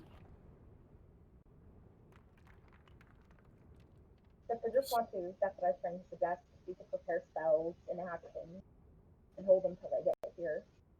Bam. Okay. I do like the idea of where whatever ability that one druid has, we could use it to get behind stealthy. Okay. Could provide the most favorable. Our friends telepathically as long as we're in this All right. So it sounds like the plan here, your plans you guys are going for. Let's just clarify. It sounds like the plan you guys are going for is to have some of you kind of hide out or try to move your way around the opposite side of them, have some of you try to call them out, and then kind of set up, try to lure them into an ambush. That's what I'm hearing so far. Is that right? Yeah, for everybody else who can it. Yeah. Yeah, Right, why not? We could have So Grim is- stand there since he's like the most radical looking. I could play his awesome amping up song and be like, hey, You know, look at this. And yeah, I I can like give Bon you all Jovi pass and- without a trace so you can go hide. Yeah. I appreciate Wanted! their compliments. But I don't think I'm very radical looking, but I will stand in front of you. Just don't judge me if a few limbs go missing. Hey, dude. I will be, you just be the steak, I'll be your sizzle. Let's Very rock well. this. Rock. See what I did there? That Steak sounds and fair to sizzle. me. There's gonna be All a lot right. of that, isn't there? So before my My everybody, blood list started here. to boil. I'm getting anxious. All right, so it seems like we have Cameron who's going to be going out kind of front there. You're going to be trying to lure them in there. Now, where's everybody else doing? Is everybody else kind of just taking cover? There's those two large stones that are on that area that you can try to use for cover if you want, or were you trying to sneak and get somewhere specific? I think just being hidden in the shadows as a general thing would be best. So yeah, I think we should just try to use the stones. I'm The going stones. to use my racial feat of pass without a trace. So that'll add plus 10 to everybody's stealth dex. Ooh, nice. There's no footprints, basically. Okay. Really quick, Nice. can I hide behind a rock and prepare my spell Thunder Wave for when they come around the corner? Yeah, you guys. So you want to ready some spells up? Okay, so you're getting Thunder Wave ready over there. First off, let me get a stealth from everybody who is hiding, and then we'll go through in I know I'm order of how hiding. it's shown. All right. So first off, Steven, if you're hiding, let me get a stealth check from you. Once I get everybody's character names down, I'll start. Trust me, I will end up We referring get to plus. everyone mostly We're as getting plus 10, right? Yeah, you are getting plus plus 10 10 from to Without a yourself. Trace. Plus Yeah. 10 You- to mine. Wow. Alrighty. 26. Ooh. Lord, Lord. I got a 21 without a trace. 21. That's with pass without a trace. 26. Okay, perfect. And then Brett. Oh no, well Cameron, I got you're a gonna be sending 21 out... with path without a trace. Okay, and then Cameron is gonna be Correct. sending out there, so we Yes. don't need to. All right, Tiffany. Yes. I will call to the Oh, criminals. I ain't hiding. I'm kind of staying back by the Oh, okay. elevator. Yes. Get With your my, tunes ready. Just lightning loot ready to rock out. She's cheering me All right. on. Yeah. nice. When Right. everybody's set in place, then I'll start playing, All right. All right, Hide. Olivia. and it's gonna be righteous. And before I do, I will once again, because I think it's been more than a minute, guidance. And my stealth is 32 because I rolled a natural 20. Oh, Yay! Lord. She's gone. Alrighty. She doesn't even know where she is. Me too. He did- I don't exist. he didn't even see her cast guidance on him. She just like, what the hell was that? All right. Wait, was And that on Abby? me again or someone else? It was on you again. Oh, thank you. Yeah. You're welcome. I have no idea. I'm just walking up. Best barbarian. Well, All right, and Abby, your stealth. I'm ready to call for criminals. If everyone else is ready. Okay. Oh. Said 16. All right, we ready to go? Is that without a path? Is that without a path trace? Oh, that's Okay. enough, yeah. Without. Okay, so 26. What was that again? The modifier was? So add 10. Okay. So plus 10. All right. Whew. All of a sudden, you're the damn Ninja Turtles. All right. So, I love that spell. as you all quickly break off in different directions there, All right. standing behind the stones there, names here, Sloane getting her thunder shock there, all nice and prepped and ready. Magni. Is it Magni? Magni. No, Sloane's ready to go with her Thunderwave. I'm just ready. Yeah, Magni's going with the distraction call. I am Maybe getting over ready there, to prepare an Eldritch Blast. All right, got an Eldritch Blast held. Anybody else have anything that they're I'm getting gonna ready while hold they're my chill touch. still touch? All right. I'll just go ahead and have my short sword out, but other than that, All right.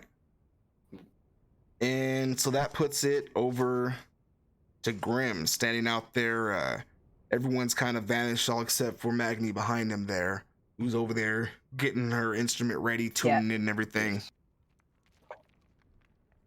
Yes. Yeah, Take it away. it's ready to rock out.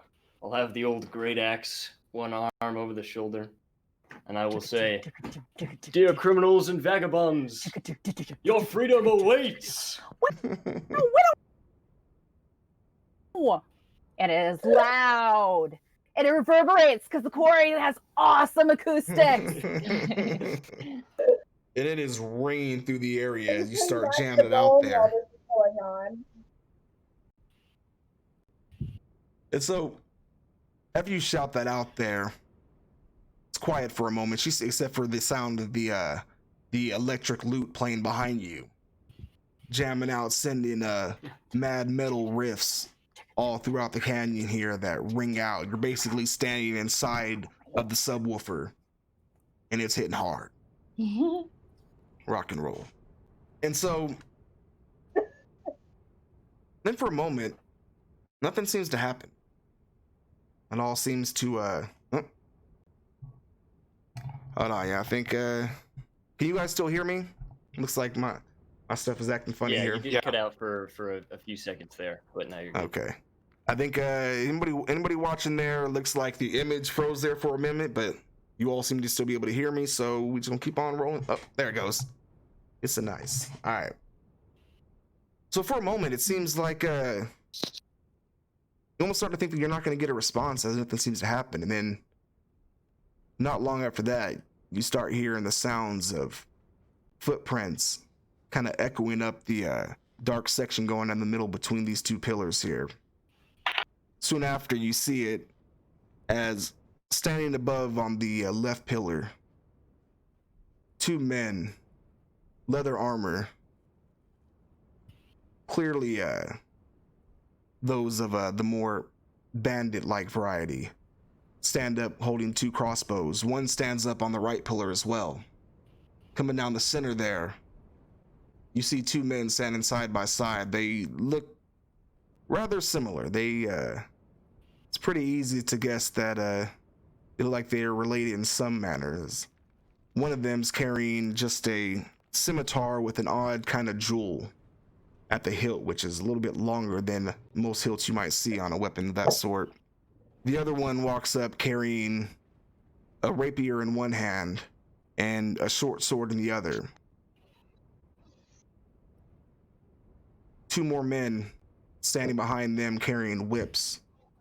Three more behind them, all of which carrying scimitars themselves, though not quite as fanciful, start advancing down the way there. They stop just shy about 15 feet away from you. We're counting a total of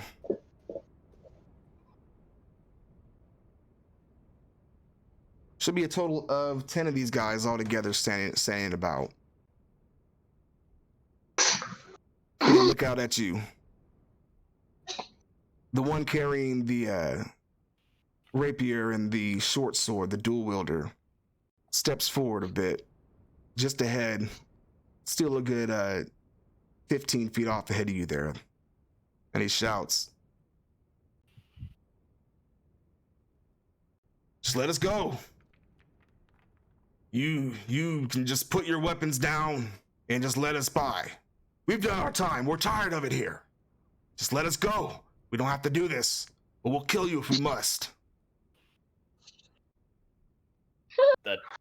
That's quite a fancy sword you have there for a prisoner, I'd say. Why don't you bring that a little closer and I'll take a look at it for you. If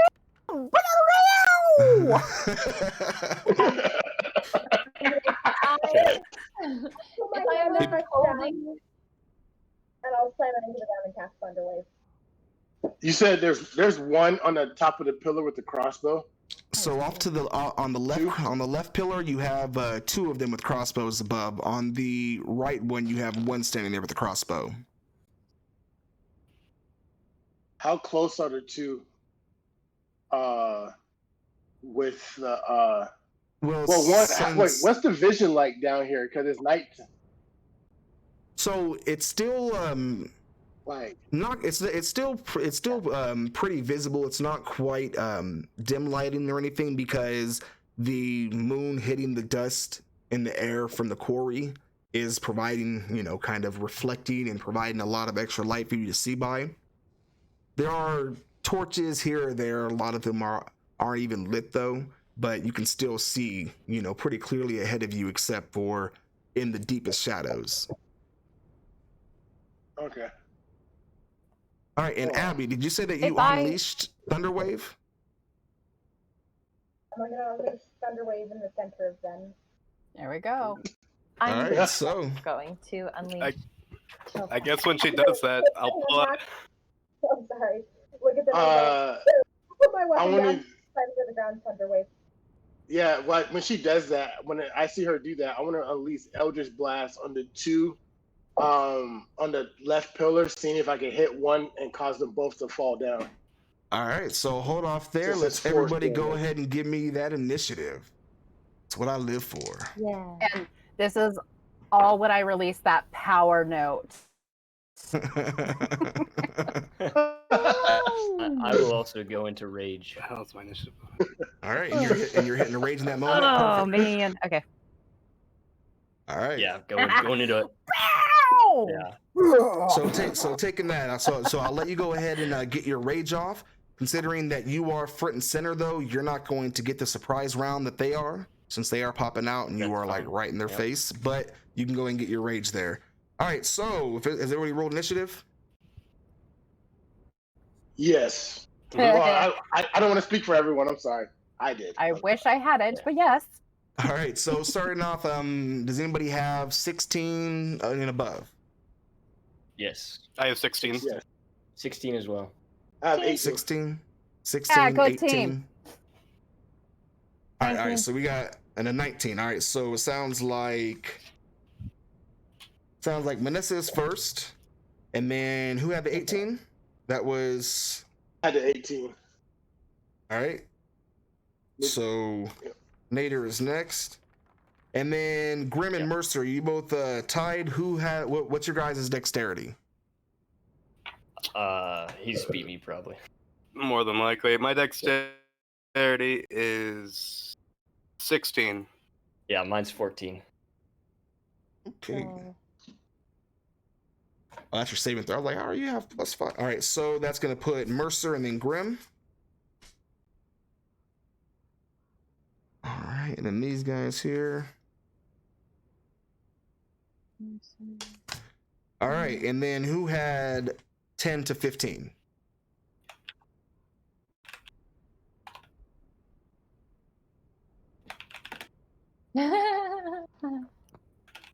Nope, not me. No? Oh, okay.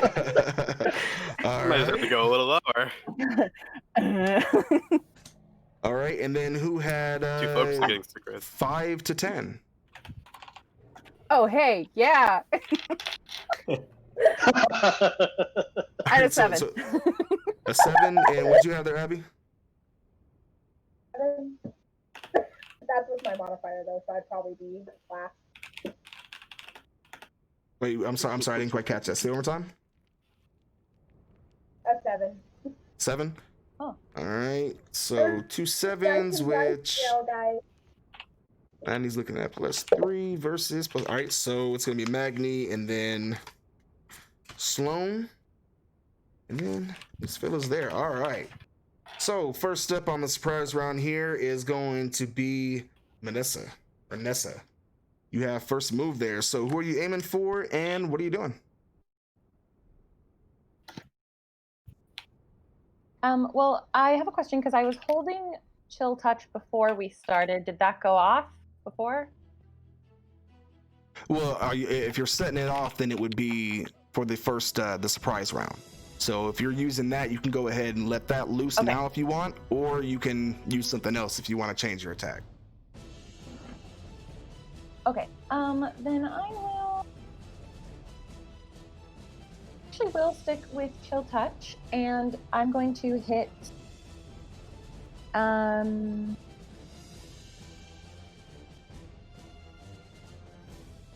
two on the left. Are they standing within 5 feet of each other? The two on the left up on the tower there, yeah, they are. Or up on the pillar. Yeah, they're standing kind of right next to each other, aiming down. We're gonna. Perfect. Then we'll chill touch both of them because my thing lets me do that. And that is a. God, this is the best I've ever rolled in my life. A 24 to hit. All right, so that is certainly a hit, a very direct hit. Great. And then that's well, that's not great. Damage each. How much?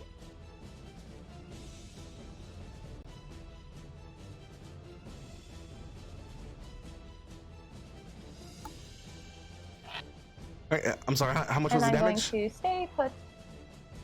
6 each. 6 each. All right. Yeah. So as you let that loose, there is there any kind of flavoring? I roll it? Said for chill touch. Yes. So the way it happens is she sort of hits her hands together, and as they come apart, the skeleton image of her hands stays in place, and they sort of like unnervingly like spider across the quarry up to their captors, and you can see once they climb up onto the target, they just sort of like wrap around the neck and stay there. All right, That's so you can see. creepy. So you guys can see these things hanging off of them, and these guys are kind of feeling as it burns at them, kind of struggling at it, but seeing it's not really there, but it is there. They can feel the burn, but they can't seem to get it off of them. That'll bring us over next to Nader. All right, so I'm going to come out and launch the Eldritch Blast I had primed up at those same two. You said, how close are they next to each other? So they're about 5 feet from each other. Now, at this level, you're only going to be able to aim at one of them. I think it's like level 5 where you start getting 2 targets. We'll see. Okay, I was seeing if they're going to be close enough to where if I hit one, they would both knock each other off the pillar. Because it's force damage, so it would cause them to move. Not at this point, so because you'll have like with warlocks, you'll have the incantations and stuff like that that'll give you things that can do stuff like that later. But just example, you could try something like aiming for the ledge below them. You can always try something like that.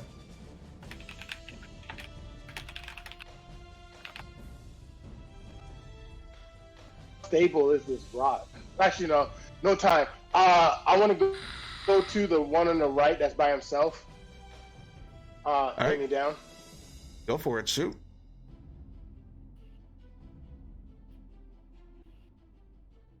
How wide is the base? The base of the pillar itself. So from where you're seeing it, it kind of runs at a slant. You can see where it's going further back. It's pretty wide there, but the ledge he's standing on is probably about 5-6 feet wide. I rolled a 16. 16, and the 16 is a hit. All right. So he's going to take 9 points of force damage. Ooh, very nice. You can see that one hits him hard. It actually does knock him back a little bit. He's barely able to catch himself. He almost drops his crossbow, but just barely grabs it at the end of it, at the hilt, and kind of pulls it back up to straighten himself up, but he's still kind of breathing heavily, you can see. Do you have any kind of flavoring to your Eldritch Blast? Is it like what color is the beam? Oh, so the Eldritch Blast, so the beam is reddish. It matches my eyes, and I have my spear in my hand. I launch it, and my spear guides the Eldritch Blast towards the enemy. So I use my spear as my, it's like kind of like my gun. Nice. So, yeah, nice. All right, I like that. And then I want to use my bonus action to hex the guard I just attacked. Do you have hexes already? Or the prisoner. I said guard. Oh. Let's see. What's up? Do you have hexes already? I don't think you don't get hexes until your subclass. It says I have right? I have the hex. It says hex curse. Oh, okay, it's a spell. Yeah, go for it. Well, when I created my character, it's up on the bonus action. Okay, let me look at your character just real quick. It'll take me half a second here. I just want to read it real quick. I didn't think. Yeah, go ahead. Go ahead. One moment. But you want to try to hex him here. We can just keep things moving while I look that over. Is there anything else that you were trying to do besides that? This music's really getting me in the mood. Oh, yeah. So I like to hear what it's there for. It's just under my bonus action. So if I can't use it yet, that's fine. If it's there, as long as you were leveled right, yeah, you're perfectly fine. So as long as it says it, we'll go with it, and I'll verify everything else later. Like I said, I'd rather keep it moving. So, all right, you're gonna hex him, and if you don't mind reading me the specifics that it's showing for hex there, for your hex.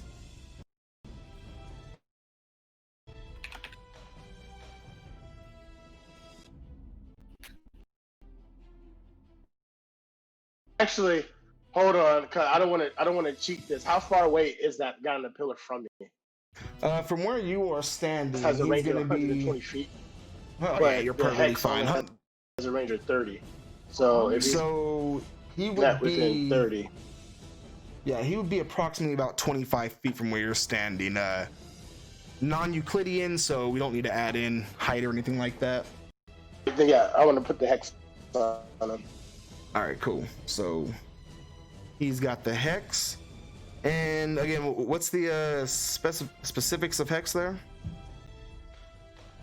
Oh, I got it here. Once per short So rest and bonus against the cursed action. target, I gain +2 bonus.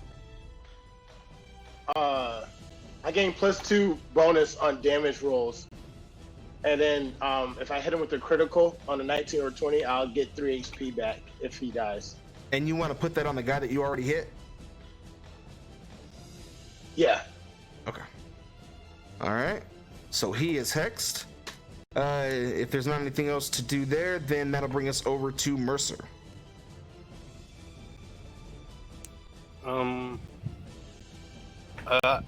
For the people on the left, one of them has a crossbow, right? Correct. So on the left there, 2 of them are standing at the top of the pillars with the crossbows. There's the one guy off to the right with the crossbow. Both of them have been hit and have been injured. They look pretty banged up. And then coming down the center there, you have the dual wielding, the guy that's dual wielding. Another guy carrying a kind of fancy scimitar. You have 2 guys carrying whips and 3 guys carrying scimitars as well. Not quite as, decorative. Can I go ahead and throw my dagger at one of the crossbow people on the left? All right, so which one? On the left pillar, the guy on the left or the right? Guy on the left pillar, I'd say, I guess, to the left. All right, go for it. Whichever one is closest to me. That's fine.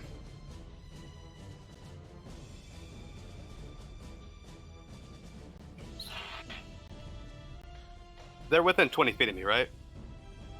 Within 20 feet from where you are standing, yes, the guys on the left pillar are. The guys on the left pillar are technically about 15 feet. Alright.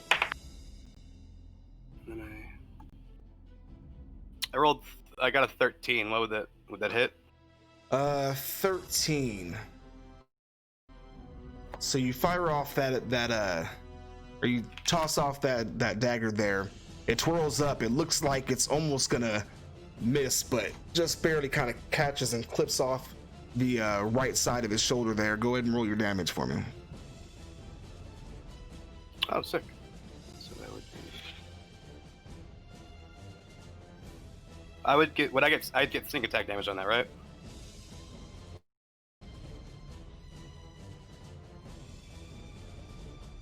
Because it's a surprise round and I'm stealthed. You are correct, yeah. Yep, so adding your sneak damage and that would be a total of 8 points of damage. 8 points. So, as you toss this up here, the throw itself was pretty wide. It almost looks like it wasn't going to do much, but where you caught him must have clipped some strange artery, as you can see. As for a moment, he seems to stand perfectly fine. And you can see where he kind of grabs at the spot where you wounded, pulls his hand away, and looks at just thick globs of just blood dripping off his hand. And a moment later, the man falls off the edge of the pillar with a hard thud as he hits the ground below. That'll bring us over to let's see. So the next up is going to be Magni.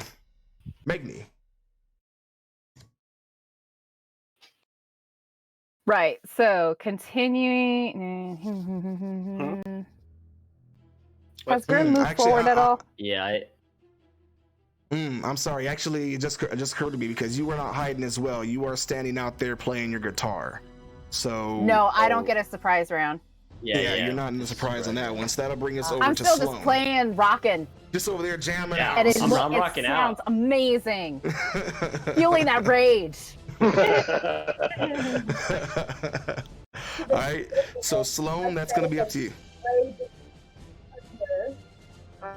I will attack. Other way. So blah blah. Basically, I have a wave that hits each creature in a 15-foot cube, originating from me. So I'm gonna try to move forward, put myself a little bit in the middle of these guys, and then just pass straight to the ground, hit my axe to the ground, thunder wave, and they have to make a Constitution throw of 13. All right, so let's see who all is that going to coming down that center there, and it's a how far is it? 15 foot from yourself, a cube for 15 feet. So you run out there. That is going to capture 2 front guys and then 3 of the whip guys.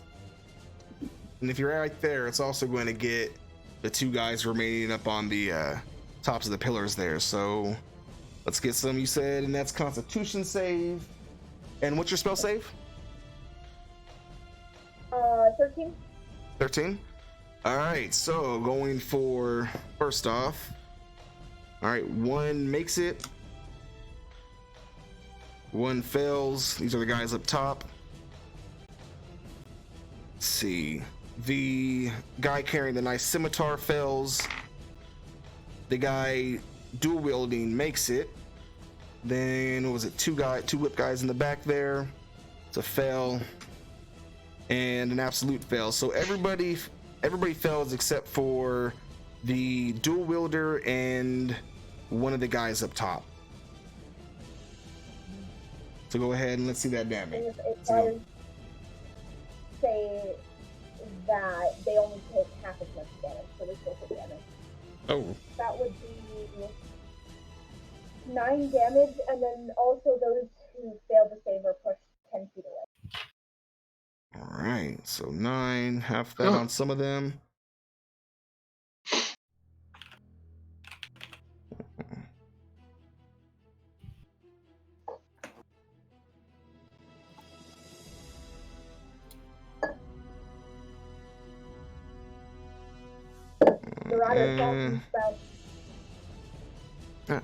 So as she lets this loose, running out there and kind of darting into right in the action, leaving herself kind of exposed right off ahead of them, but letting loose that power that kind of rings out.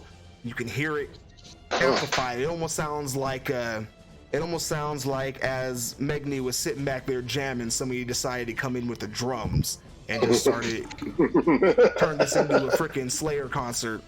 And heck yeah. The guys up top, one of them, the sudden boom of it, almost like a change in air pressure.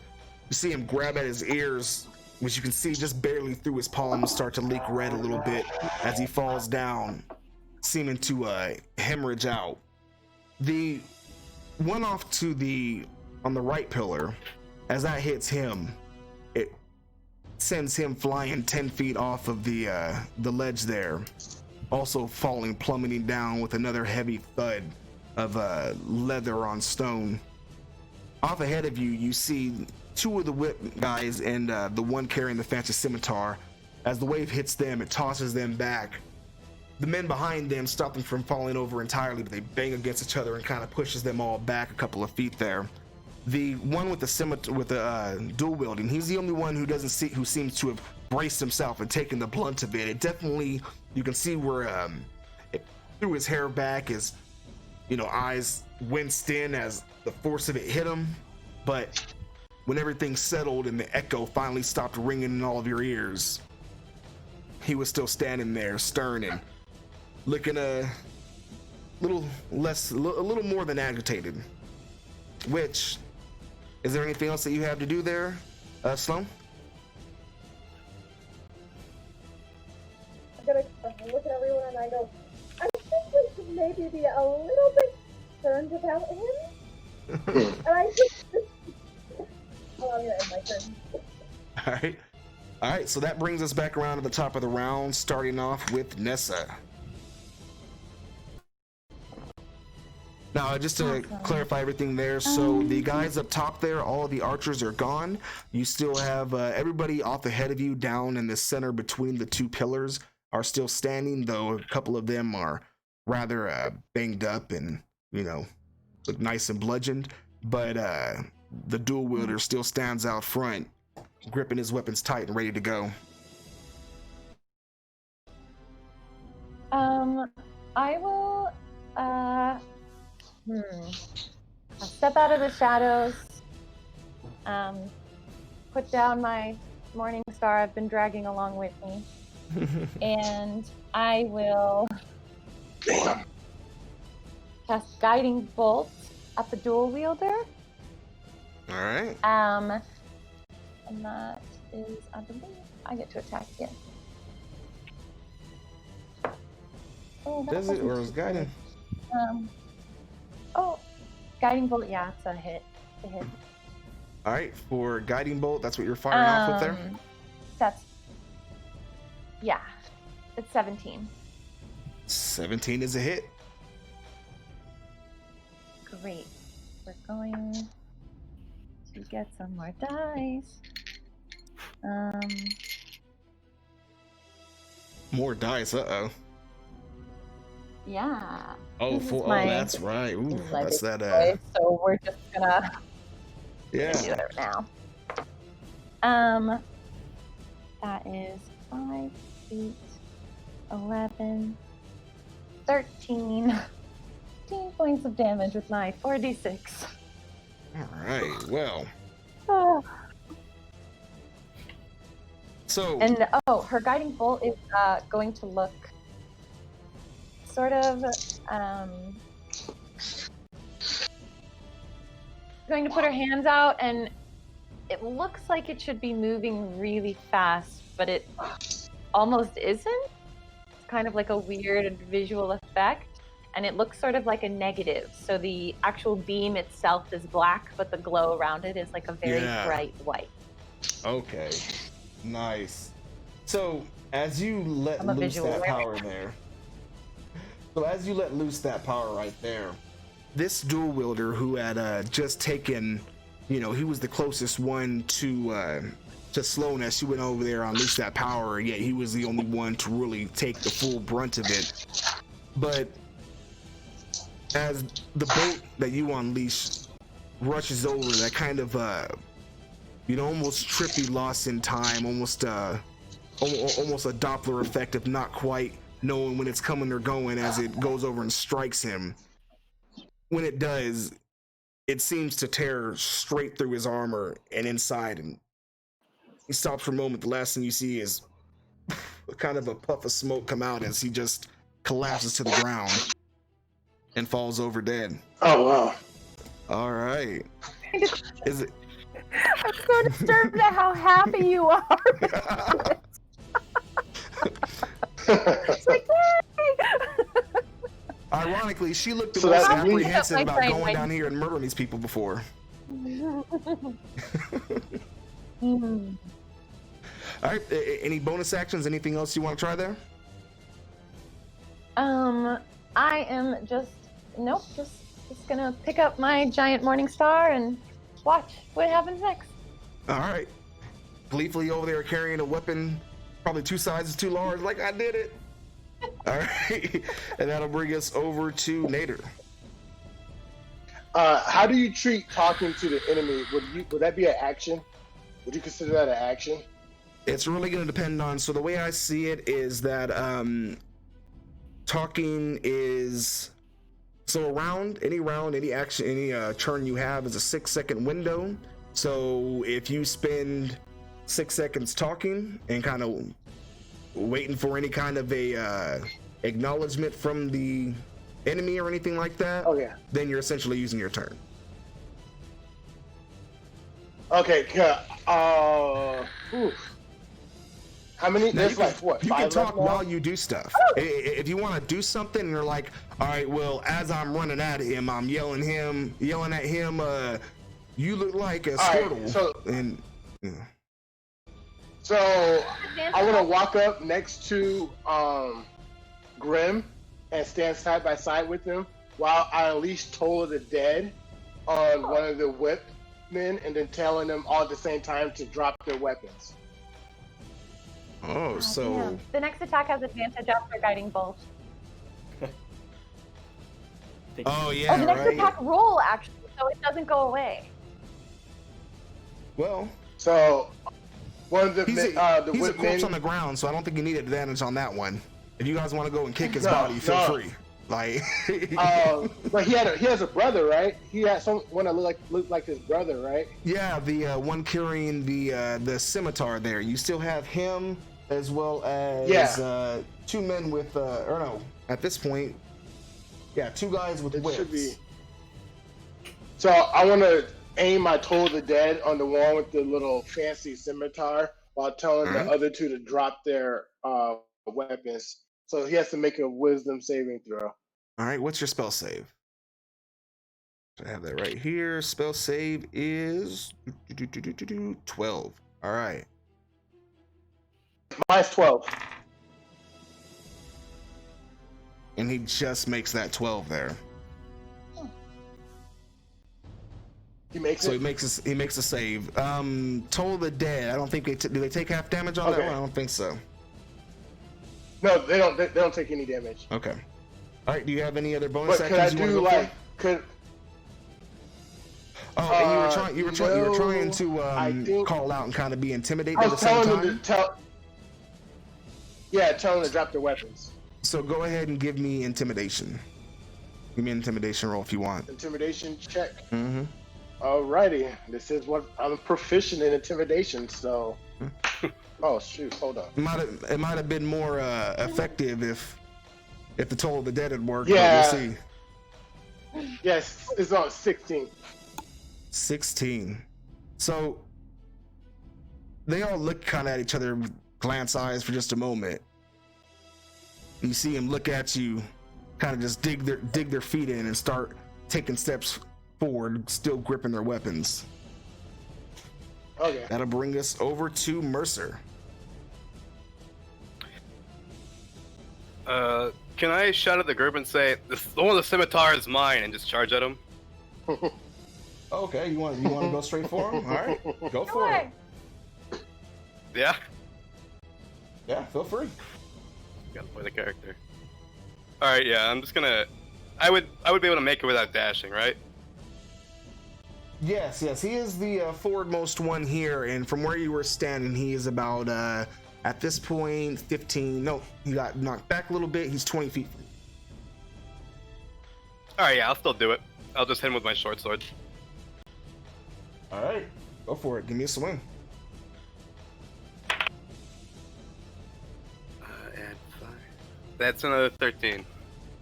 13, and a 13 is a hit. Sick. Ooh, shit. Where'd that dice go? I think we're really killing it today. That'd be 6 damage. 6 damage. And what kind of weapon were you using? Short sword. Short sword. Alright. So as you move in there and kind of start advancing toward him, you can see he's got a grin on his face, kind of nasty, almost just a little confident or borderline cocky looking expression on his face as you move in. He looks at first as though he's gonna prepare for a pretty nice little block there, but not quite quick enough for you as your blade just seems to dart past his, striking through, landing in deep and precise. Very little blood, surprisingly. As you pull the blade out, what's on your sword is the most of it you see before he falls to the ground as well. After that, I just shout glory. Glory! Got it. Exactly. All right, and that'll bring us over to Grim. Yes. He's been waiting for Where it. once stood a feeble peasant, now stands a crimson beast, and I run forward with my battle axe towards the spectacly covered saber wielder that was just attacked, and I say, "Bring me that pretty sword," and I take a swing with my battle axe. Clarify, that guy is dead. He killed the guy with the scimitar. I murdered him. There are still 2 guys with whips and 3 other people with more basic scimitars there as well. The 2 with whips are kind of standing ahead of the pack, off to the side, with the other ones in the center, but about 5 feet back from them. Okay, I'll still want to go for this scimitar, the pretty scimitar guy, and I've managed to roll a natural 1, so I will now be using a luck point. Oh. To try and make that a much more epic moment. Okay, that's much better. That's a 19. A 19. And who are you going for? You said you're still going for the corpse of the guy? Yes. Okay. Oh, is he dead? I thought Yeah, you he's said dead. Oh, I Yeah, thought you he's said dead. So little he's blood just over came there out just and- beating him to sorry. a pulp, man. And that- Command the other ones to bring his sword to you. Oh, I'm sorry. Yeah, Yes. right. In that I'm case, about I to- will it's gonna run die forward to the quick. next saber-wielding individual. Yes. Then I will run to the next saber-wielding individual and bash him instead. All right, so the next guy with the saber, that's going to put you beside the guys with the whips. You can still do it. Yes. That's where it's going to put. All right, Oh, so yes, you went in there. I will go in. All All right. right, go for it. So I rolled a well, 19.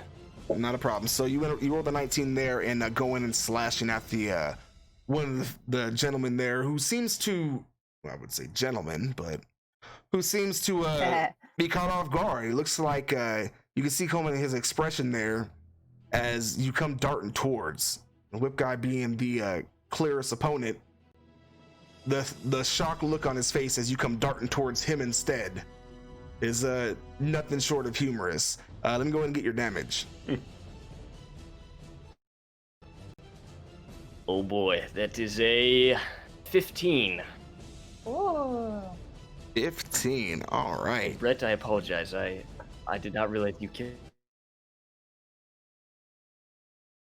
him. But good work. I'll do it. All right. So, as you go running in, and again, you caught this guy completely off guard. He was expecting the ones out front to kind of, hold the force back a little bit at least. But as you go darting past the whip wielder there and swinging in, he doesn't even have time to raise up his defenses. He seems to have just dropped it all in shock.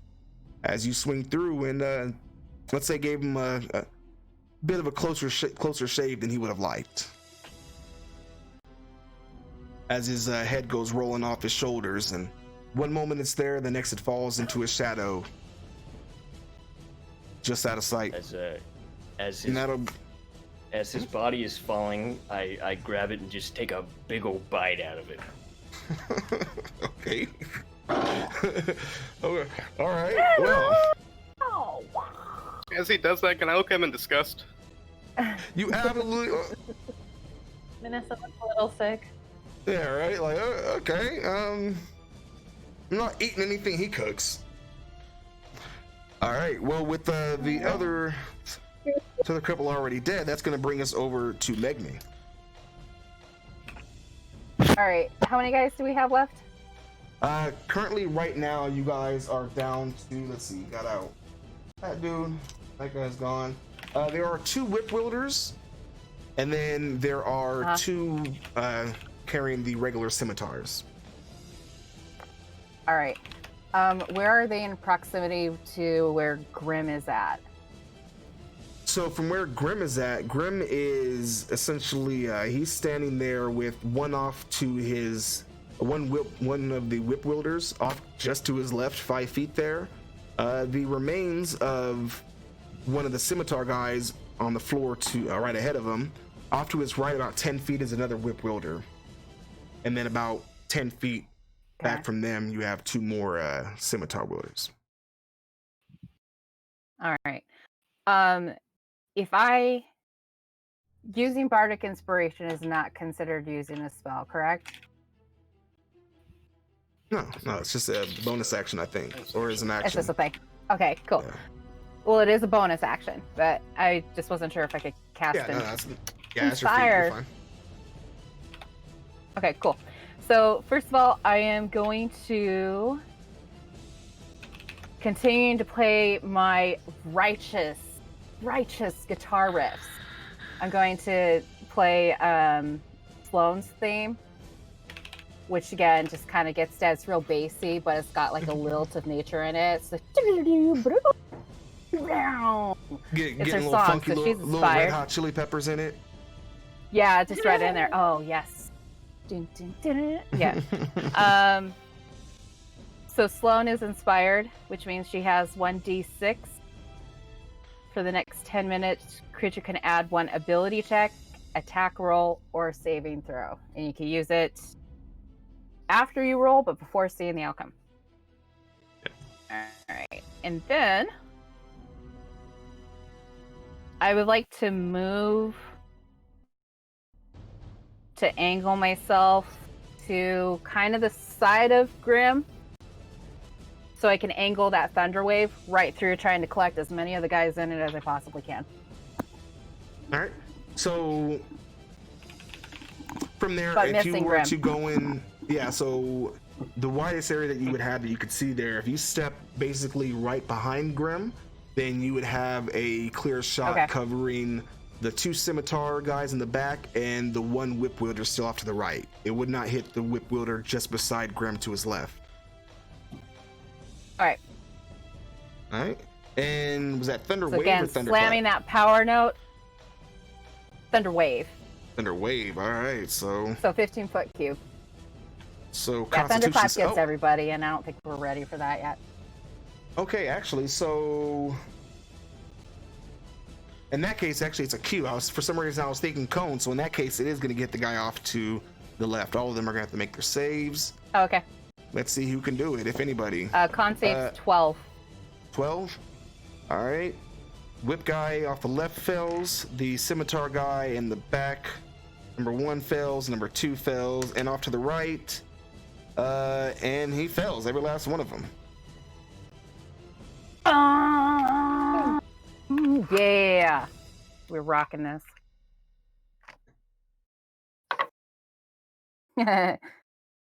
Let's see. That is Ooh. 2d8. That is Actually, one thing I need to add in there before you reveal your damage. I need Grim to give me a con save as well. All right. The thunder wave does affect any and all. I didn't catch that on the first time around, so you got a free pass there. But the second one, we gonna see. That's an even if I 18 try to plus control 2. it to get on the side. 18 plus 2. All right. Well, So I was trying. Yeah. Okay. He's fine. Go, raging monster. Yes. all right. So you're gonna take half the damage. So, all right. It's not that big. Whenever 6. you're ready. Whenever you're ready with the damage. 6. All right. So Yep. you're gonna take 3. I guess 2 with your rage.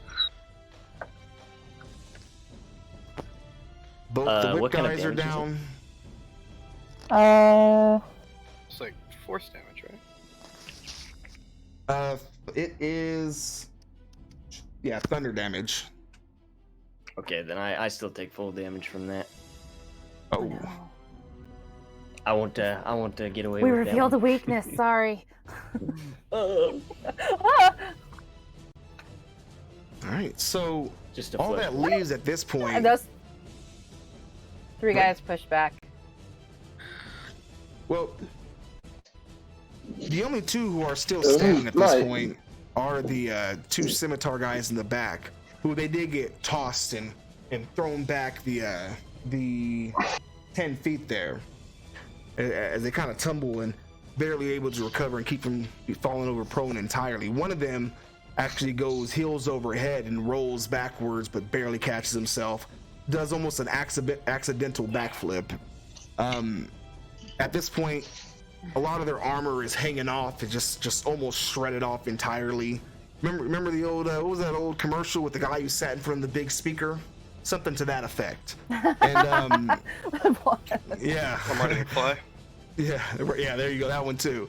And so at this point, they're still trying to hold their guard. Their hands are wobbling as they're trying to hold the scimitar. One of them's trying to hold the bottom of the hilt as tightly as he can, as his arms are still shaking.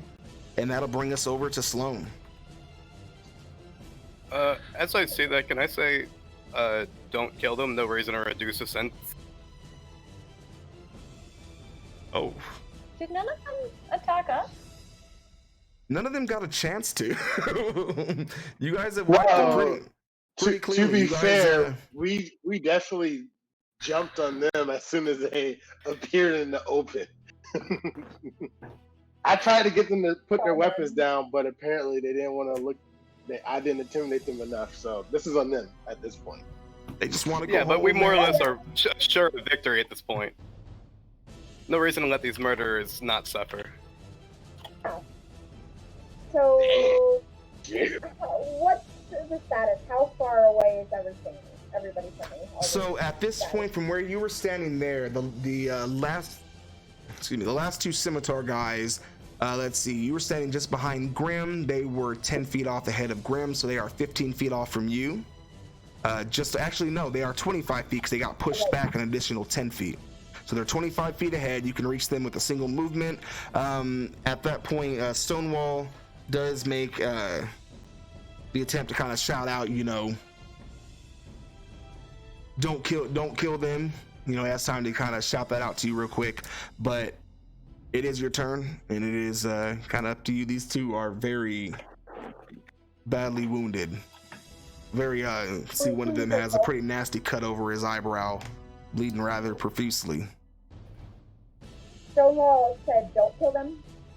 Indeed. That was it. That was his suggestion. Okay. Let them suffer. So, what are you gonna do? You're not gonna make any attack? You're gonna... This changes my plan. So I'm going to point my hand forward towards the one on the right, and I'm going to go, "You should tell your friend to stand down," and I'm going to cast Charm Person on him.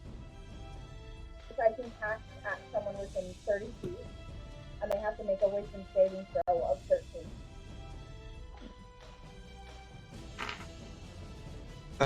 Wit to make with a 17.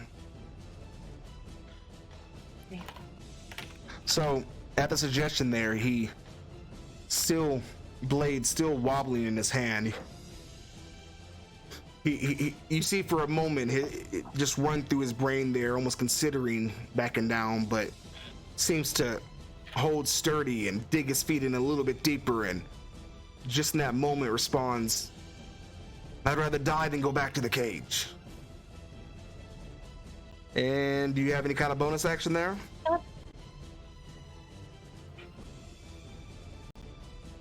What's that?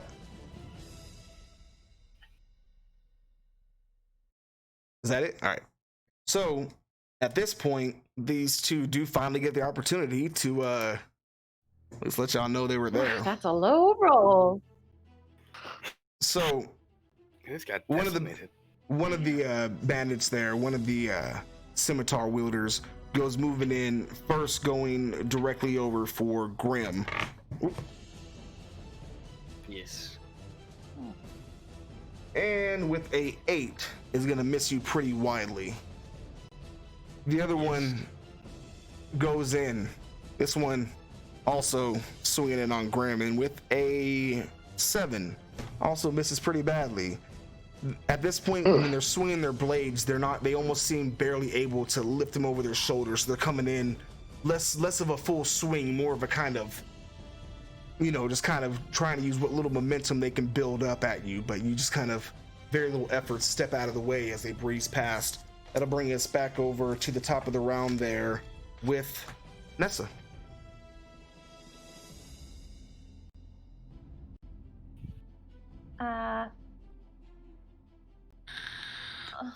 Nessa's gonna look a little torn. She doesn't want them to die. Sure.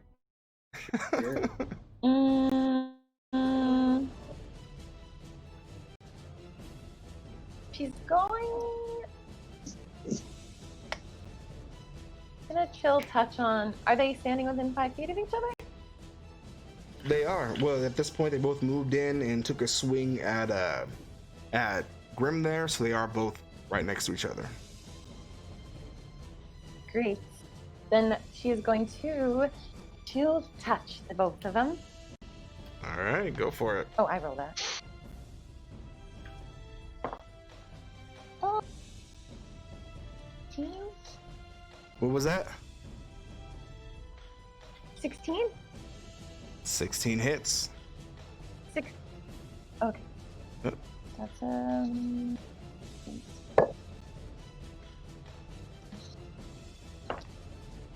7 each. 7 each.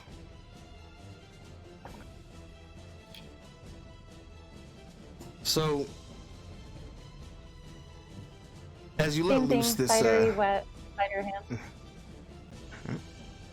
so as you let it loose, and these skeletal hands appear around their throats, and they seem to squeeze, and you can almost see through the kind of translucence of the skeletal hands there. You can see where it's applying the pressure to the throat as it squeezes, and their eyes slowly start to go all bloodshot and bulge a bit before almost simultaneously they both fall to their knees and grabbing at their throats, but going right through it, not seeming able to get it off. This goes on for probably a little bit longer than you might have liked to have seen, as the two men just suffocate and fall out on the ground there. And with that, you all are victorious. All that. Yeah, Bard played Do the we- music. Waste. Are there any spectators that we can see up above, like the guards or Helsner? Or we're not Helsner. The Helsner. Is it? Yeah, Helsner. Yeah. Helser. As Helser. at this point, you can Helser see Von. the guards up there. They seem to, a couple of them are glancing down your way, but they don't seem to necessarily be Not impressed. really an audience. Not necessarily not impressed. Now they're watching you down there. And these are regular guards. They carry swords and shields, and you all are over here casting magic and ripping people to shreds before they have a chance to really respond. Of course, it's rather impressive. Wait, But then you guys, at that point, you guys can see. Well, first thing is you hear the applause coming up from behind you as you see Helser standing up at the top of the edge there, shouting out, "Oh, wunderbar, wunderbar! Excellent, very good. You have done well today, adventurers. Come now. Return to the fort. Get your sleep. You have done well. The next phase of your journey begins tomorrow, bright and early. There's much ahead of you, but you have shown much courage, much strength, much will. Very we good." were all really bad men, right? Yeah, as far as you guys have any reason to believe, these were, again, they were. No, that's her asking him. What's that? Oh, her asking. Oh, yes. And if you like, I can get the files for you. They will go into all the information for what these men were accused of, but. That's all right. Huh? Well, Yeah, I really don't care at this point. They're dead. either way. My hand on her shoulder. I'm gonna go. It's just hard, and I'm going to go to each of the bodies, and I'm going to use my cantrip. Druidcraft on each of the bodies, and have little mushrooms and kind of flowers spread out. I'm going to come back and I'm gonna go. Would that make you feel better? It's just another part of life. And so how bad these people sounded, it seemed like it was well deserved it came sooner for them. I mean, death isn't really that bad. I was just making sure. But thank you. All right. Boy, you So all are this- can I- dark people, but whatever. All right. Can I start? Can I What start it is, what it pilfering is. Can I try and pilfer the jeweled scimitar? Just wondering who was gonna go for that. Yeah, you go over there and Yeah, how to have this nice sword? What's that? I was just wondering how they had such a nice sword for being criminals. Like, okay. Well, certainly try to get more information from Helser. He did explain to you guys that they were armed before they, you know, they weren't going to send them up against you guys just carrying rocks and sticks and everything like that. So they were armed beforehand. Why he has such a nice weapon? No, that's true. You can But always ask. I'm talking about a jeweled scimitar. Yeah, but I'll ask him when we get back to the fort. Yeah. All right. So yeah, but you can go ahead and go pick that up if you'd like. It is pretty simple. It's really just a scimitar, stat wise and everything like that. The only minor difference is that jewel there does allow for it to be used as a as an arcane focus as well. But I go ahead and throw it to the side. What? Throw it to the side, and I go get my dagger from the other dude. And I'm going to go get that scimitar. All right. And go ahead and pick it up. Can I do I automatically know that it allows me to use arcane focus? Yeah, or do I have to do an arcana check? No, yeah, you're.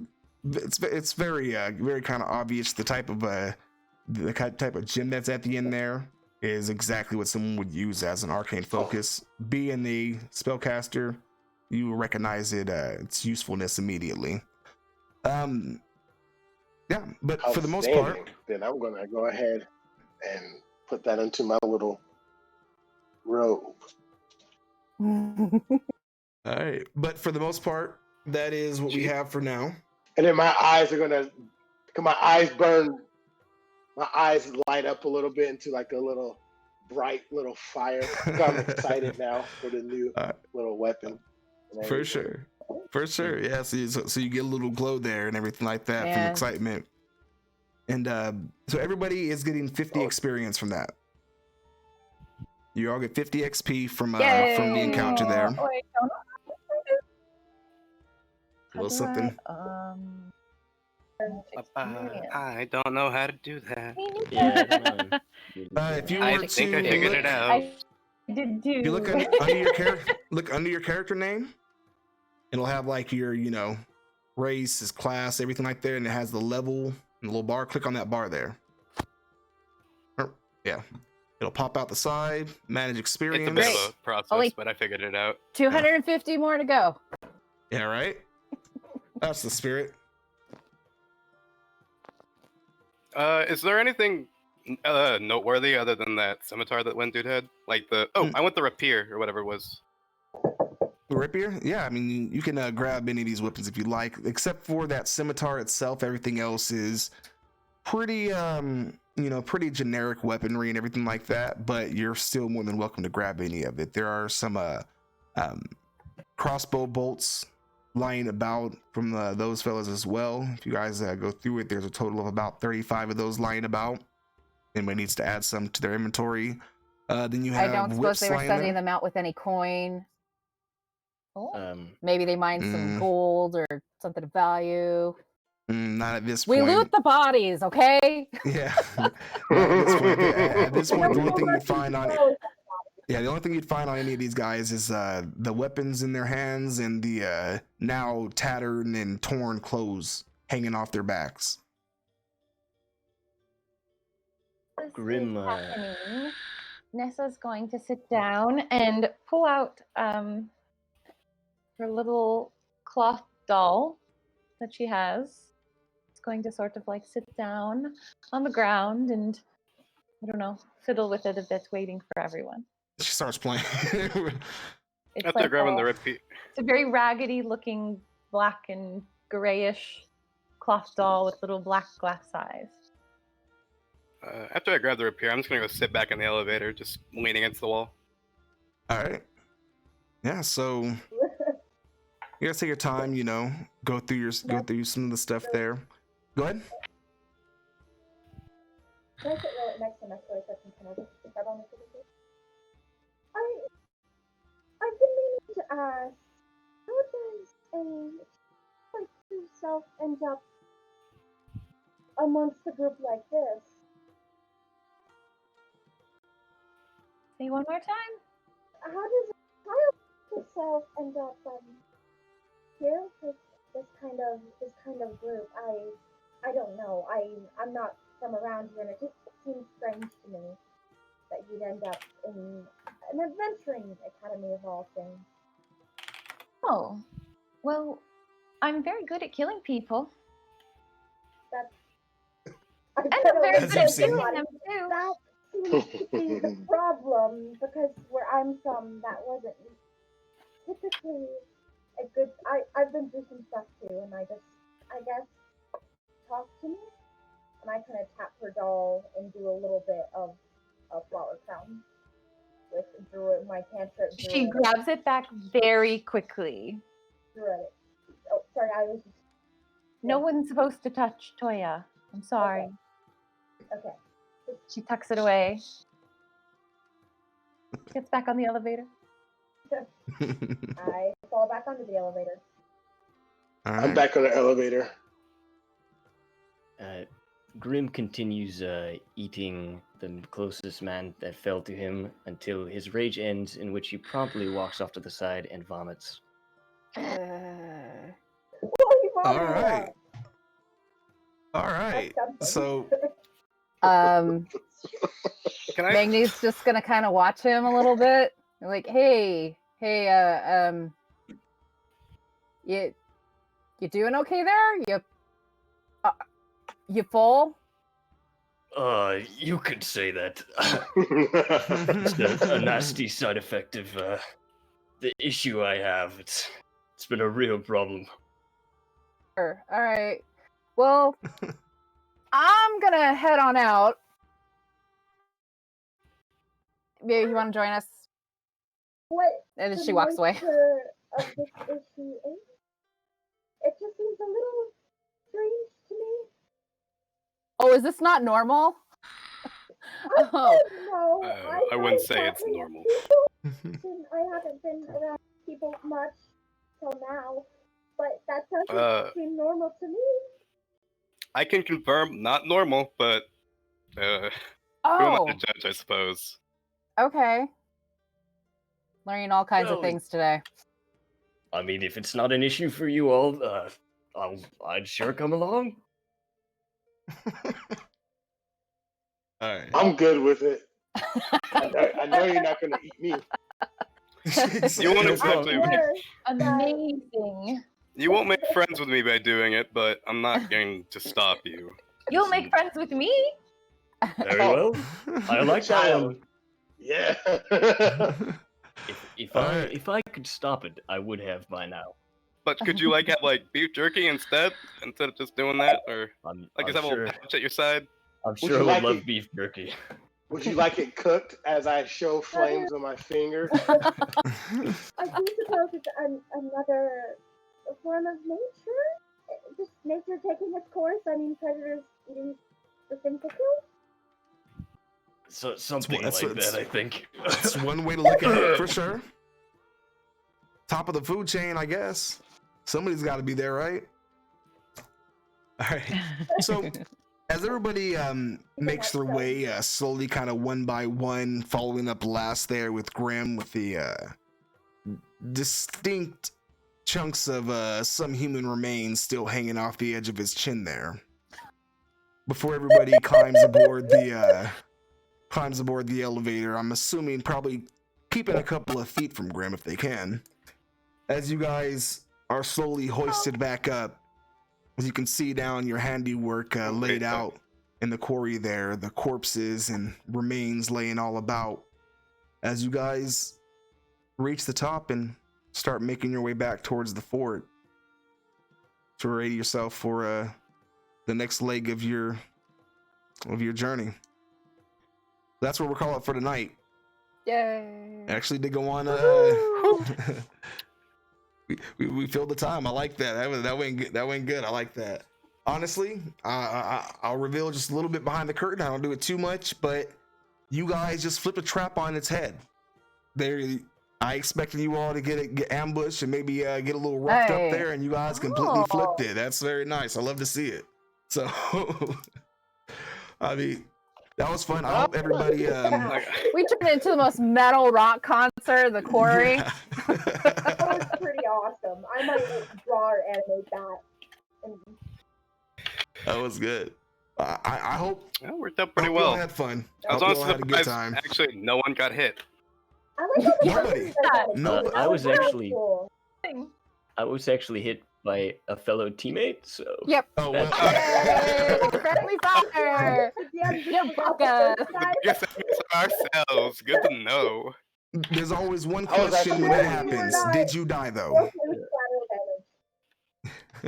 Did you die though? Did you die though? fine. Exactly. maybe, Did maybe you a die little though? on the inside. A little bit like, Right, I got better. like I'm shook. All right. Invulnerable rage so- monster. All right.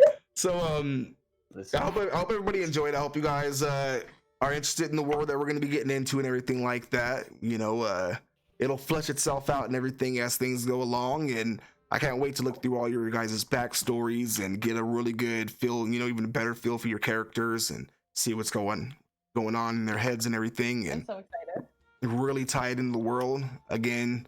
At some point in time, I don't know when, where, everything like that, but you guys will have your own personal kind of quest that'll kind of pop up throughout the game. And you know, I'm gonna try to anchor you guys in there as best as I can. I hope you guys like it. I hope you guys enjoy kind of the way I run it. You guys are a lot of fun players right there. You guys definitely, like I said, you flipped my whole plan right on its head there. So that's always awesome. For anybody who's checking it out there, I see we still do got some viewers in the thing there. Don't forget to check out the Discord. We have the links below. We're gonna have some more information for all of our players here. A lot of them do different arts and everything like that, so you know they're free to share all that over in the Discord. Some of them have Instagrams and stuff, so follow the links below. I'll be adding them as soon as they provide the rest to me and everything like that, so you can go and check out their stuff as well. You can also check me out over on Twitter and Instagram, Risengaia. And yeah, we're going to be here every Wednesday. This was just session 0. So next Wednesday, we get into the real nitty gritty, the real meat and bones of it. Get everything kind of started off. Here's the flesh a little bit, see where it goes. But for everybody who did follow, go ahead. I'm sorry, go ahead. Experimenting, so that's what that was. Oh, okay. Well, I just wanted to apologize. I know my character flipped it. That won't be like that in the future. I was just experimenting with what I wanted my character to be. It's fine. Experiment away. Okay, But yeah, sorry. and to those who did click that follow button, we do appreciate it. I'm trying to get us over to the high enough level to where we get affiliates, so we can start offering some more, some more things for everybody viewing. I want to be able to get us some fun emotes. I want to get us, some cool things to where you can subscribe and we can give you more ways to interact. So, appreciate to everybody who followed us. We'll be back here next week. It's going to be every Wednesday, 8 o'clock Pacific time. We will be here. We will be heading off into Heartlance, getting deeper into the world, watching all unravel, and seeing whether or not they burn it down or save it. It's always the most interesting part of any new group is. Let's see how long before those murder hobo instincts come out. Oh Yeah. gosh. All right, so thank everybody for joining us, and hope everybody had a good time. We'll see y'all later. Say bye, everybody.